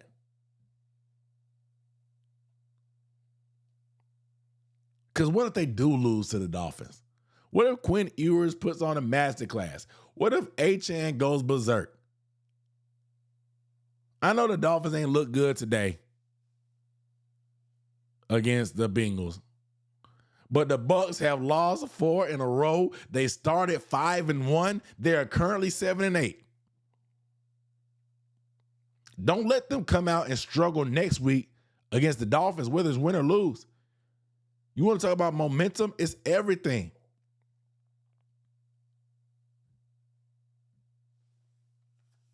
Yeah, exactly. You'll be getting caught with your pants down if they mess around and lose to the Dolphins next week and you rested your starters against the Seahawks and lose. Maybe you don't push it in terms of like, hey, if there's somebody that is like really like maybe Icky. Icky is a guy that we don't know what's going on with his knee. Maybe you bring him up to a game time decision again, and like just like today, you don't force it.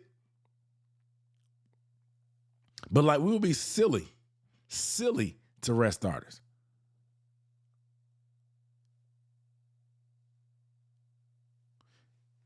You know, because like I don't even want to like I'm not that's silly to me. But again, I think that the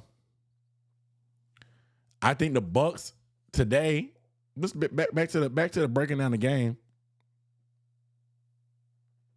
I just think that the Bucs, they tried their best. They wanted to run the ball. You kept hearing the commentators.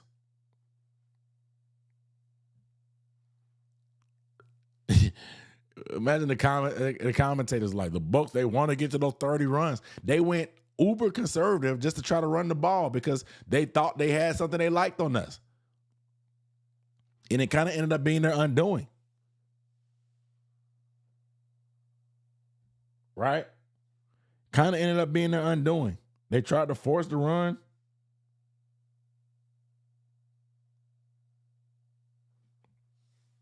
But it ended up being their undoing. That's not their bag.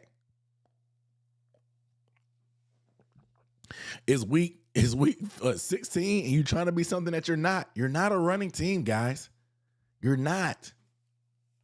You're not a running team. The Bucs are frauds, man.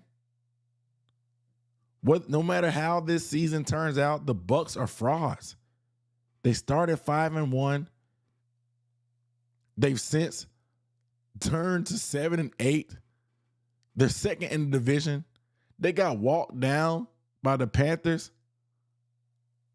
They're frauds, man. The Baker Mayfield MVP campaign, fraudulent. I'm sorry. There's injuries everywhere. Tough titty. Everybody has injuries. The Panthers have injuries. Their highest paid offensive lineman has been hurt. We've had 11 combinations of offensive line in 15 games. Tough. Everybody's hurt, dog. Bow up and play through it. I'm not feeling sorry for them. They're bums. They're bums. We proved it today, and the Panthers better prove it again in Week 18. They're bums.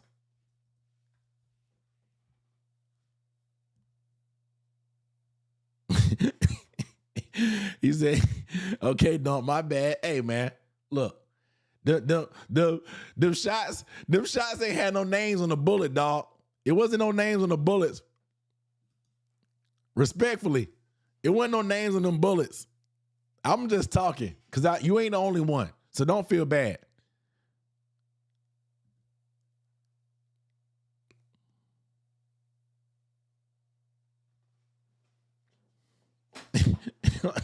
Like, don't feel bad. It was a lot. There's been a couple people saying that we should arrest people. They're like, don't feel bad. I ain't singling you out. I ain't singling you out. But shout out to you on the super chat, bro. I didn't realize.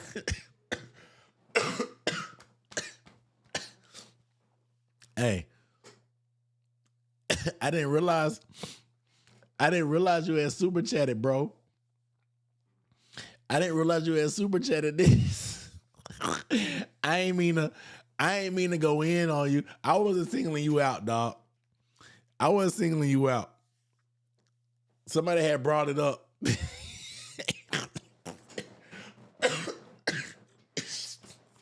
Hey, my bad, man. My bad, dog. I ain't mean to. I feel so bad now, man. First of all, I appreciate the support. Two, I ain't mean to be like I was just trying to like go at you like that.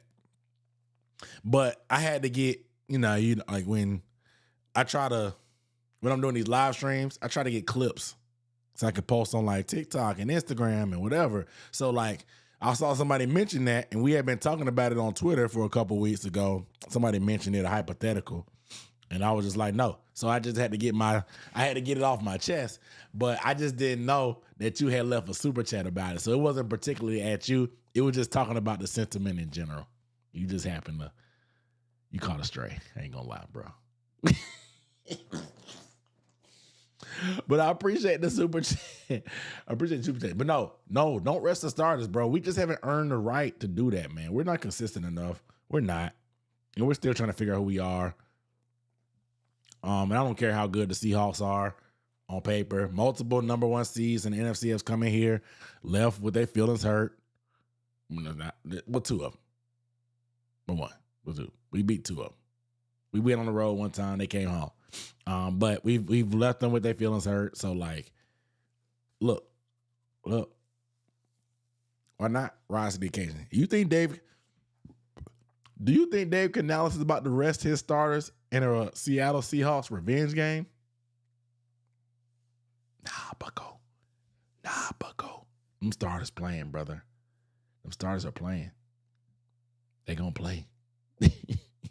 All who are willing and able, they gonna play. They gonna play. Appreciate you. Appreciate you on the super chat. Appreciate you on the super chat. But you again. It wasn't you, dog. It wasn't just you. Because again, it may virtually not end up counting because I don't expect the Dolphins. I don't expect Quinn Ewers to do anything against the Bucs. As bad as the Bucs are. I mean, you never know. It's the NFL. So, like, you never know, but, like, I just don't expect it. But at the same time, we just haven't earned the right yet.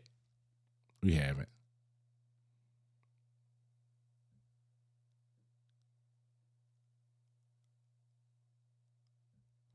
I don't think there's a way the Panthers can make the playoffs with losing both games. Said a little blood hit my chest. Look, hey man, I just want, like I said, it's a clip.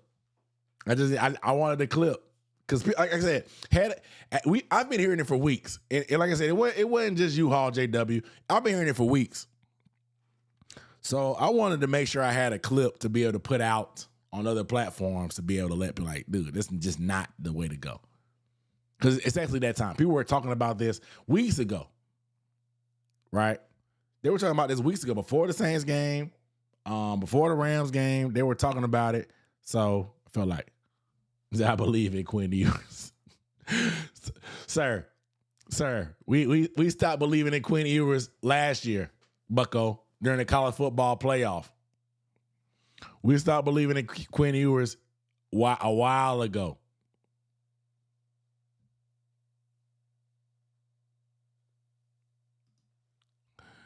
We started believing in Quinn Ewers a while ago. Dog, they did, bro. I saw somebody talking about JPP.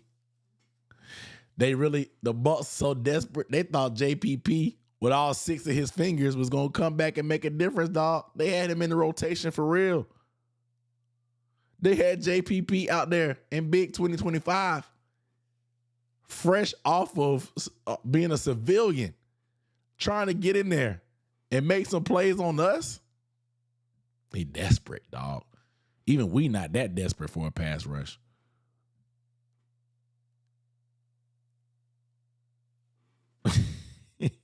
Even we not that desperate for a pass rush. You know what I mean? We not that desperate. We not that desperate for a pass rush. Sheesh. My guy, Mr. Luke Cage, checking in, man. Late, but he's here. Appreciate you on the super chat. Says, sorry I'm late. How did the height and weight check go for BY9 haters go today? Merry Christmas. Hey. Shout out to I don't know if they say it anywhere else, but my family in South Carolina say that. Merry Christmas. I gotta call my aunt, see what they doing. I'm not going up to South Carolina till after Christmas, unfortunately, this year. They done switched up the plans, bro. That's the thing about getting old. You switch up the plans, everybody get their own family, start doing their own thing. I'm gonna be in Georgia for the holiday. For the first time in a while. Man. I don't know when the last time I had been. It may be the first time ever. I haven't gone to South Carolina. Dang. Life. But I'll be up there after Christmas, of course. But this will be the first time I ain't spending Christmas Eve and Christmas Day up in South Carolina, man. Eating some rabbit. Merry Christmas. Oh, everybody say up there, Merry Christmas. Merry Christmas. Appreciate you, Mr. Luke K. on Super Chat. Hey, look, man, if you still hating on Bryce at this point, man, I have nothing to tell you. I told y'all at the beginning of the year.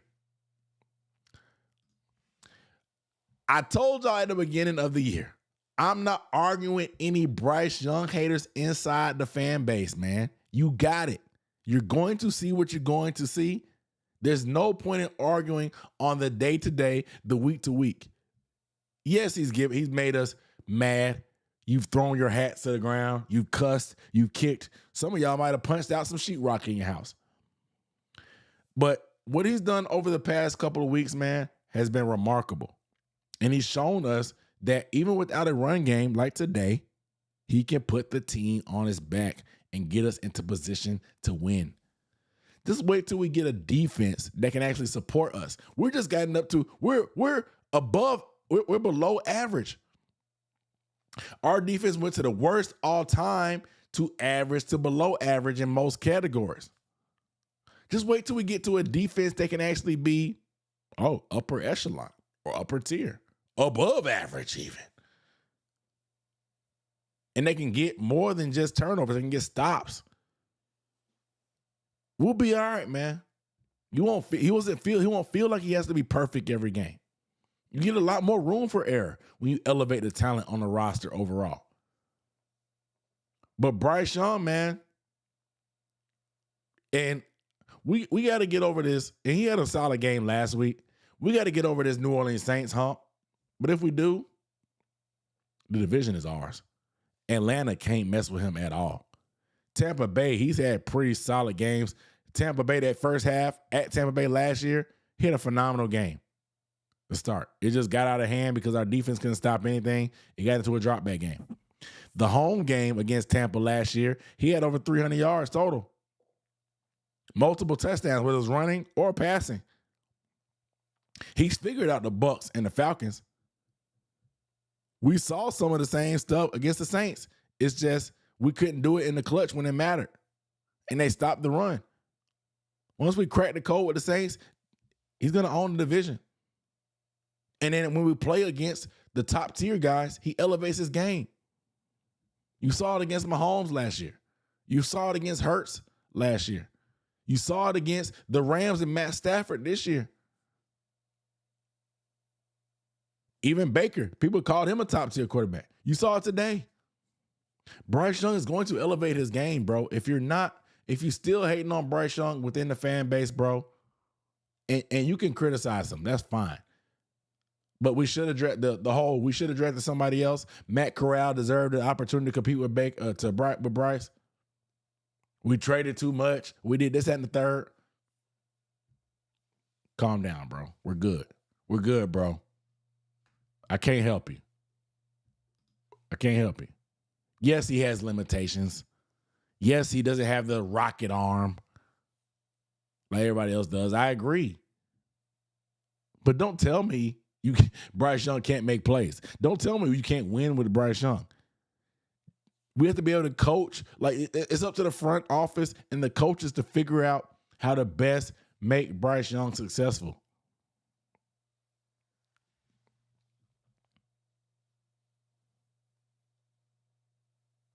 Yeah, we need a nickel for sure.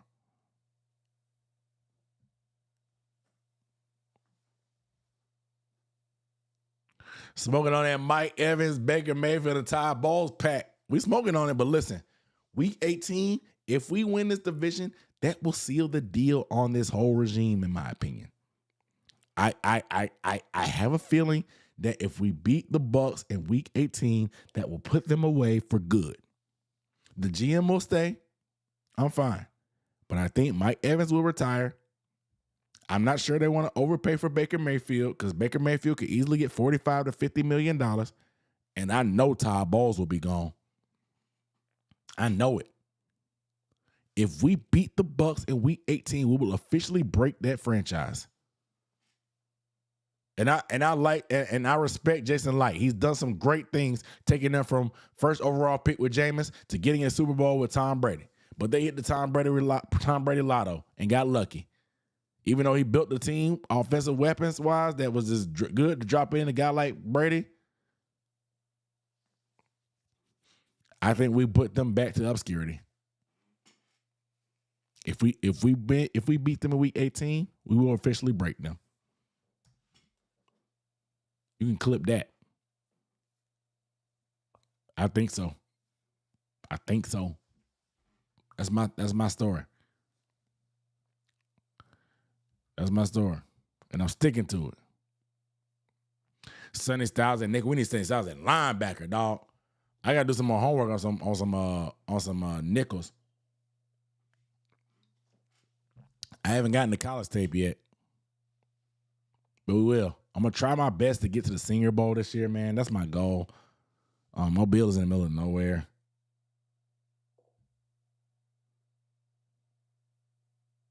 But we'll see. Shout out to my girl Tab Black in the building, tapping in. Super chat. Shoot. I got the phlegm in my throat. My baby's sick. They sick from daycare. They got me sick. Just wanted to come show love. I mean, hype all day. Bump them Bucs. Keep effing pounding. Look, I still got some champagne for you, Tab. You put the bottle up there, I still got some champagne for you, Tab. We here. I got a little blue left over just for you. Just for you. F them Bucks. Division. We at top of the division. It's ours. It tastes like victory. It tastes like victory. It tastes like victory. It tastes like victory. Hey, it's for you, Tab. Shout out to you, always supporting, representing, member, showing love on the super chat. If you want to be a member, get some film breakdowns. Obviously, when the college stuff happens, y'all gonna get it too. Extra mock drafts as well as we move to the off season. I'm gonna start putting some I don't want to say diary stuff, but my plans and stuff for next year. I'm gonna start putting that on there, just like some vlogs and confessionals, just so y'all know what y'all are supporting. I'm gonna start doing that too. But I appreciate all the members for sure. Shout out to Tab, big time supporter. Yeah. Look, we right there, man. Don't I'm so excited. Appreciate you, Tab. Appreciate you, Tab. But yeah, nickel. Sonny play? Can Sonny cover though? Sonny's a linebacker though. You say he play nickel. Can he cover? He can't cover receivers though.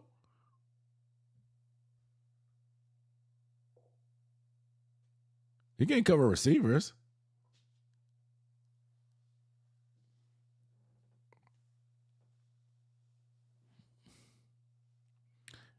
Sonny can't cover. He could. We need good coverage. Linebackers will help us. I don't need Sonny to play nickel. I need Sonny to be able to cover that middle of the field.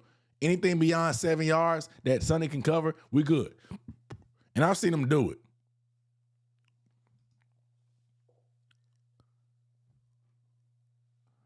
Shout out to Mr. Luke Cage on the super chat. Said Panthers need a Bowers-like tight end to go with Mitchell Evans. A top LB, a nickel, and a true pass rusher. Some anti-referee spade, then we cooking the Saints. Look, Bowers don't grow on trees. Bowers don't grow on trees. But I see what you're saying. You say you want a yak guy. They're not hard to find. Tucker Kraft, he's hurt from the Packers. He was like, what, a second rounder, third rounder? You get do not draft, and the combine ain't everything. But nobody uses tight ends in college like that anymore. They don't. So you have to draft off potential. Draft an athlete that doesn't get utilized in college. If he tests good at the combine, if he's big, strong, he can jump, get him. Because you need guys that can break tackles. JT Sanders wasn't a guy that tested well at the combine, which is why he's not really breaking tackles like that. Shoot, you can go back to Georgia. Go get Delp. Delp been underutilized by Georgia. Jason, he in the chat. Jason, he know how solid Delp is. Delp would be a solid pick. Underutilized. I like Delp.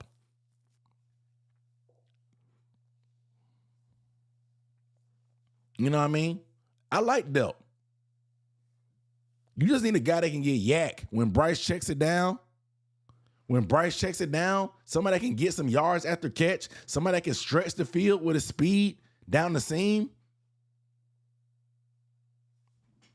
You know what I mean? That's what we need. We don't even need because Bowers, like I said, Bowers is rare. He's rare. Bowers is rare. He's rare. But you can still get an athlete that can run the seam, get yak. Again, like I say, I'm not a big college guy. A lot of my friends are Bulldog fans. I live down here in Atlanta now, in Metro Atlanta. A lot of my friends are Bulldog fans. I've been looking at Yelp. Delp is a guy. Delp is a guy. And you probably can get Delp in day 3. He'll be one of them day 3 gym tight ends that develop. Like a Kelsey, like a Kittle. Not saying he's going to be elite, but those guys, you don't have to draft them high. Just get a good athlete.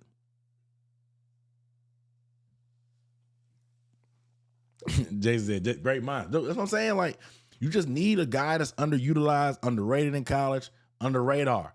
That's a good athlete, and get him. And playing at Georgia, you know he's gonna be at a block. But we definitely need a game-changing linebacker that's good at coverage. I'm cool with Sonny Styles. And then a nickel for sure. A nickel is going to allow us to play a lot more man coverage because that's what you notice how Shaw Smith-Wade always end up on the guys that the team want to go to. They do it on purpose. You saw Evans' biggest catch outside that touchdown was on Shaw on the inside. Shaw's undersized. And I like Corey Thornton. Corey Thornton could be the heir apparent to Mike Jack. Mike Jack ain't young. Mike Jack is 30. So whenever Mike Jack is ready to go, you can get Corey Thornton in there. Corey Thornton, undrafted free agent. He's cheap. He's young. He can be your bigger nickel when you want to match up. But I want a good nickel that can play man coverage, play the run as well, can blitz. You know what I mean? And definitely a pass rush. Pass rush has to be the top priority. I don't want to play around in the draft with no pass rush. Go get a pass rusher, in my opinion. You can draft everybody else. You can find a good nickel that can play from year one.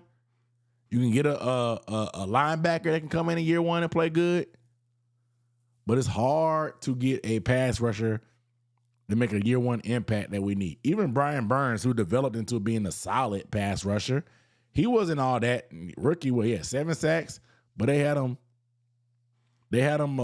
playing gunner. Ron Rivera had him playing gunner. Gunner. Mike Jack, 28 years old. My bad. I thought, what, 30? I'm over here putting them 6 feet under before he ready. I hate when people do that to me too. Anyway, Mike Jack younger than me? No way.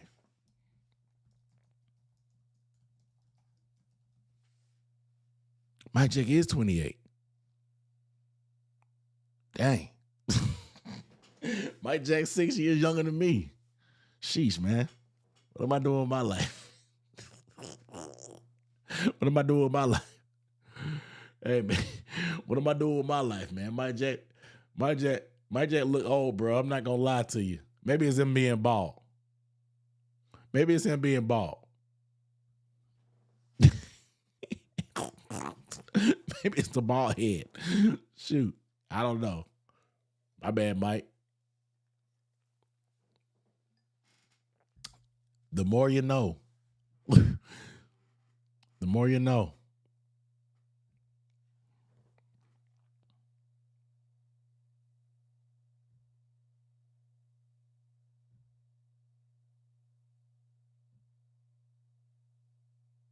But yeah, we gotta shore those things up, and we'll be all right. Again, I'm fine with staying with the 3-4. I would not cry if we got rid of a Giro. I would not be pissed like I was last year if we brought him back. That's where I'm at with the defense. That's where I'm at with the defense. Yeah. Yeah, that's where I'm at with the defense. My bad, Mike Jack. My bad, Bucko. I don't know if you're watching or your people's watching, but my bad, Bucko.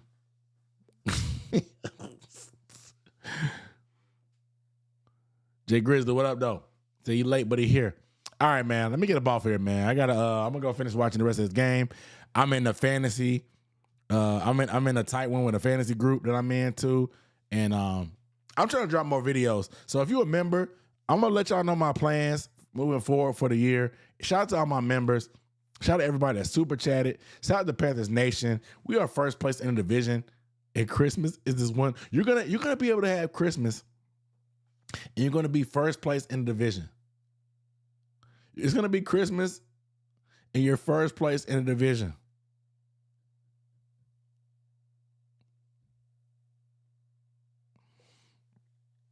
Smiles. Smiles.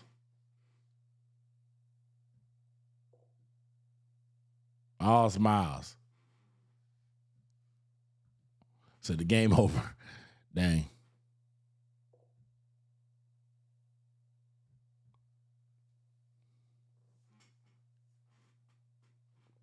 I'm up big on Ricky Bobati. He was the number one seed in our fantasy playoffs. I'm up big. I'm up 161 to 126. All he got is McCaffrey left tomorrow. He need a legacy game from McCaffrey. 35 points from McCaffrey to win.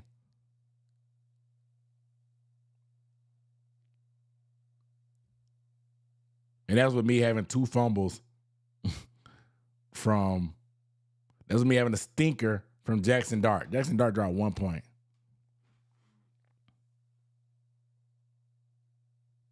Arvera, what up, though? I was a game over. Pat's about to win it. Sheesh. Say, might well stay on. I'll stay on for a little bit. Because the baby's asleep.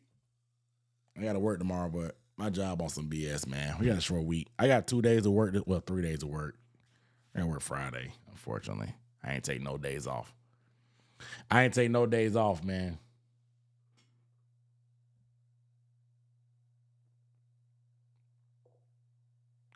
days off. So, but I'll say this. So might as well. I'll finish my last glass of champagne. Y'all got any questions? Drop them in the chat. Drop them in the chat. You got super chat? Drop that. But I'll say this.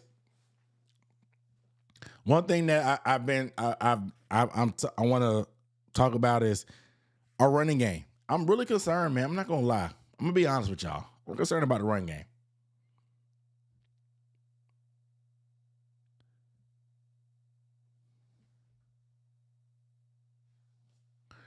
I'm concerned about the running game because we haven't been able to get Rico on track for weeks. Chuba has shown flashes, but they're just not going to give Chuba his starting job back. I don't think Chuba has been good enough, like, on his own to get his job back full time. But, like, this time of year, a lot of the way we're playing, the way teams are playing us, the no nonsense downhill, just get there, run through guys. It's been what we needed. It's been what we needed. And then Rico's clearly hurt, so we're almost in the same scenario that we were at the beginning of the year. Rico tripping over his own feet again in the opening drive. And then him in the game-winning drive potentially to get a touchdown. We run the ball, and he gets tackled in the hole.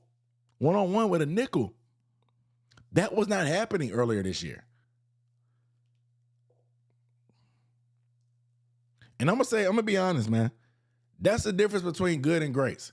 And I know a lot of people want to pay Rico, and I'm not saying, like, I'm not trying to push no agenda. Y'all know I love Chuba, but I just haven't been of the mindset to pay Chuba and then turn around to pay Rico when neither one of them are premier backs. They're capable backs, but they're not premier. They can't make those guys miss in the hole consistently. They're not those guys that are home run hitters. That's what Jonathan Brooks was supposed to be. And I don't know what he'll be when he gets back, but I'd rather gamble and say that Jonathan Brooks could be that type of guy if you think he's on track to return from injury than pay another running back $5 to $7 million a year. That's just me.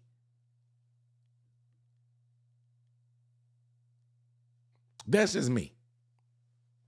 And it's a risk. He's had 1,000 yards. The Cowboys gambled and let him go and found somebody to replace him. But that should be a testament that you can find guys like that. Whether it's a free agent for cheap, if you don't feel good about Jonathan Brooks, or you can bring Brooks back, or you can draft a guy. Monungai from the Bears. And I'm bringing the Bears up because Monungai's on my fantasy team. Monungai from Rutgers. Undersized guy, very productive in college, was not drafted very high. And so you can find guys in the draft if you need to get production out of to be your backups. Not to mention we still got ETN. ETN is a guy that can get more carries and probably do a little bit more.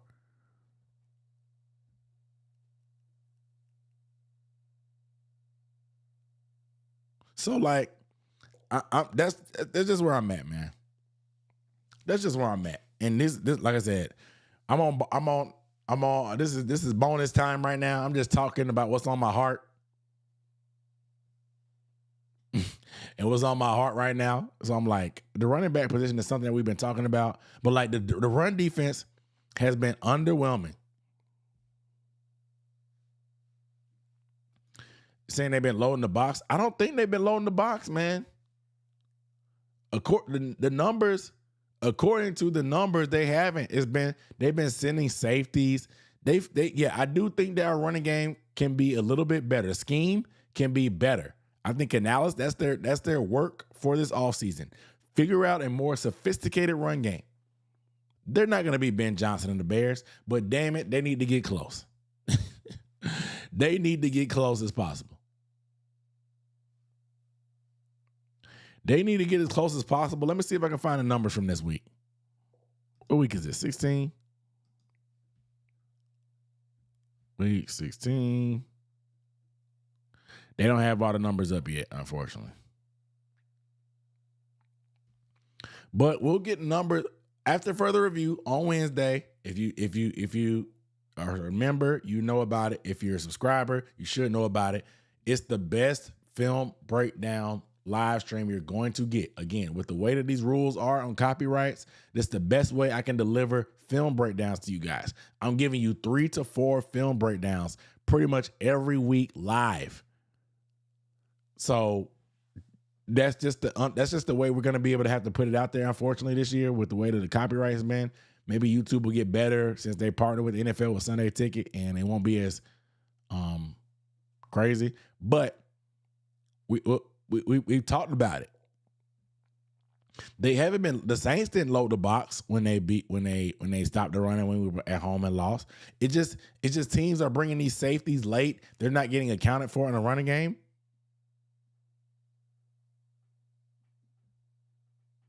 But like, we just got to figure something out.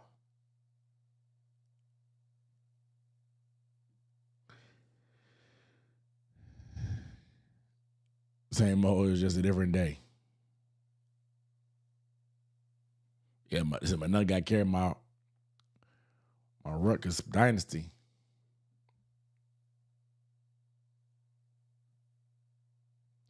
To my Kenneth Walker. Kenneth Walker, he loves to bounce. If our corners are just going to be big, it's just going to be under our corners. He's not like, he's tough. And Kenneth Walker, he's tough. But Kenneth Walker loves to bounce. He loves to bounce the ball to the perimeter. So it's going to be up to JC. It's going to be up to Mike Jack to make tackles. Most of the time, they've stood up to the test. They've missed some tackles at times in some games, i.e. the Bills. But most of the time, they stand up to the test.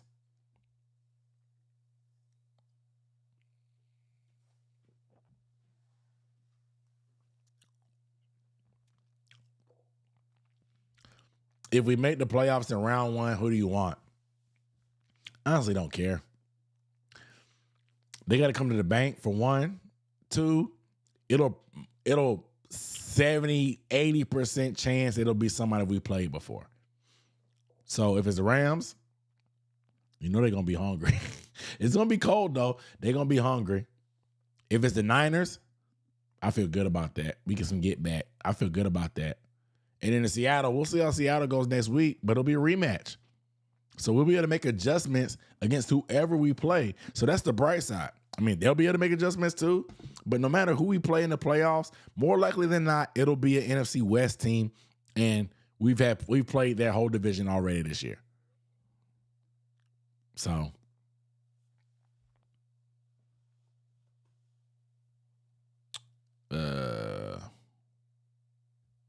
see, after the Chuba injury, Rico had the best 2 games of his career. Yeah, I mean, of his life. Yeah, no doubt. No doubt.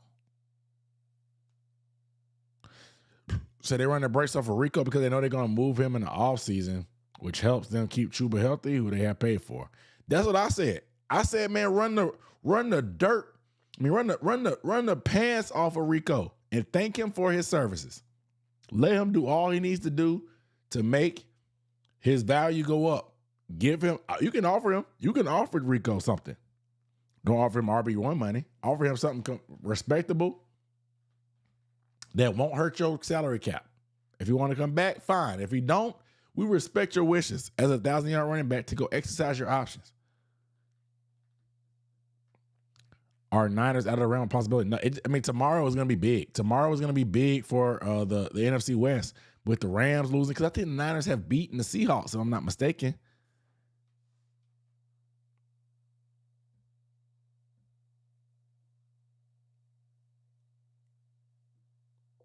If I'm not mistaken, the Niners beat the Seahawks.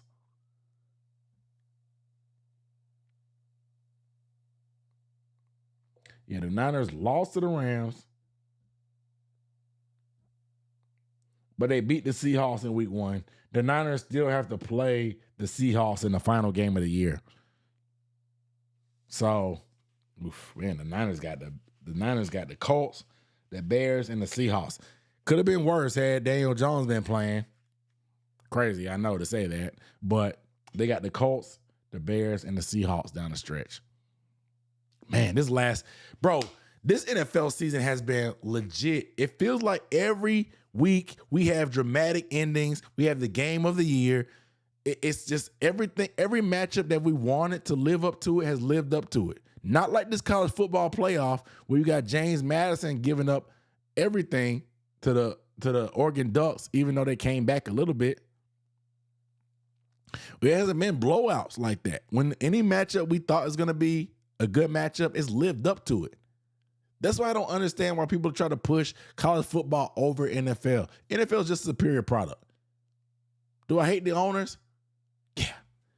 Do I wish the players did more for their own rights to protect themselves? Yeah. But we just can't deny the quality of the product on the field. The matchups have lived up to it. That Bears-Packers game, man, was everything. This Panthers-Bucs game today was everything. The Rams-Seahawks on Thursday was everything. It's just the fact that they have to pick the primetime game so far in advance that they missed the mark. But if they had a chance to pick the primetime game 2-3 weeks out, they would do a lot better on being able to pick some bangers for us to watch. Because nobody, like Christmas, nobody could have saw Mahomes getting hurt and they're playing the Broncos. It would have been a great game had Mahomes still been involved, hurt and healthy, and them still being in the race. Would have been a great game. But now it's like, oh gosh, like what are we doing? You know?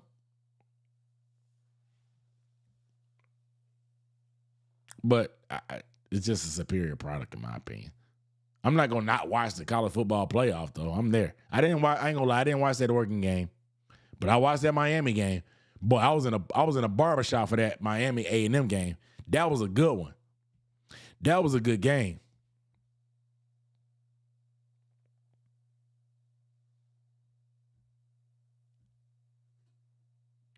That was a good game.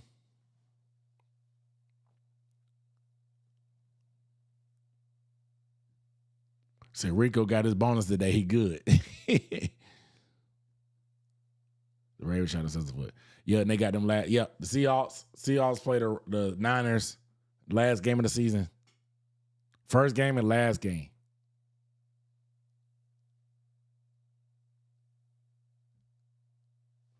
So after that Titans game, they needed to flex the Chiefs game to Tubi. Hey, man.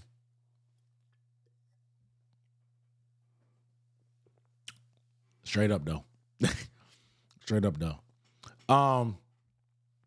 But yeah, man. They I gotta get up off here now. I'm gone now. I appreciate the extra questions. I gotta get ready for work in the morning. We got a short week. Christmas coming up. Your Carolina Panthers are in first place. The first day of winter has hit officially.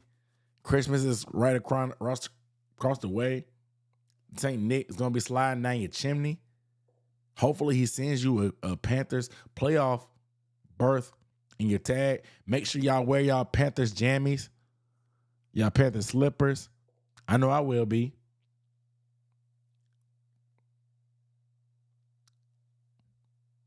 So shout out to everybody else, man. Love y'all. Appreciate y'all. It's all love. Shout out to all the members. We'll be back Wednesday for a live stream. Tubi got some hits. See Ruben Bain dropping. It's that arm length. I don't know if we draft him with that short arm length, but who knows? He can play. But I do like Sonny Styles. Not gonna lie. Yeah, I love y'all though. Peace, peace, peace, peace, peace. Merry Christmas. I'll see y'all before Christmas, obviously, because Wednesday is, what is Wednesday? Yeah, Wednesday's Christmas Eve. We'll see. I might have to do it Tuesday because I might be on the road Wednesday. So we'll see. All right. Love y'all. Peace.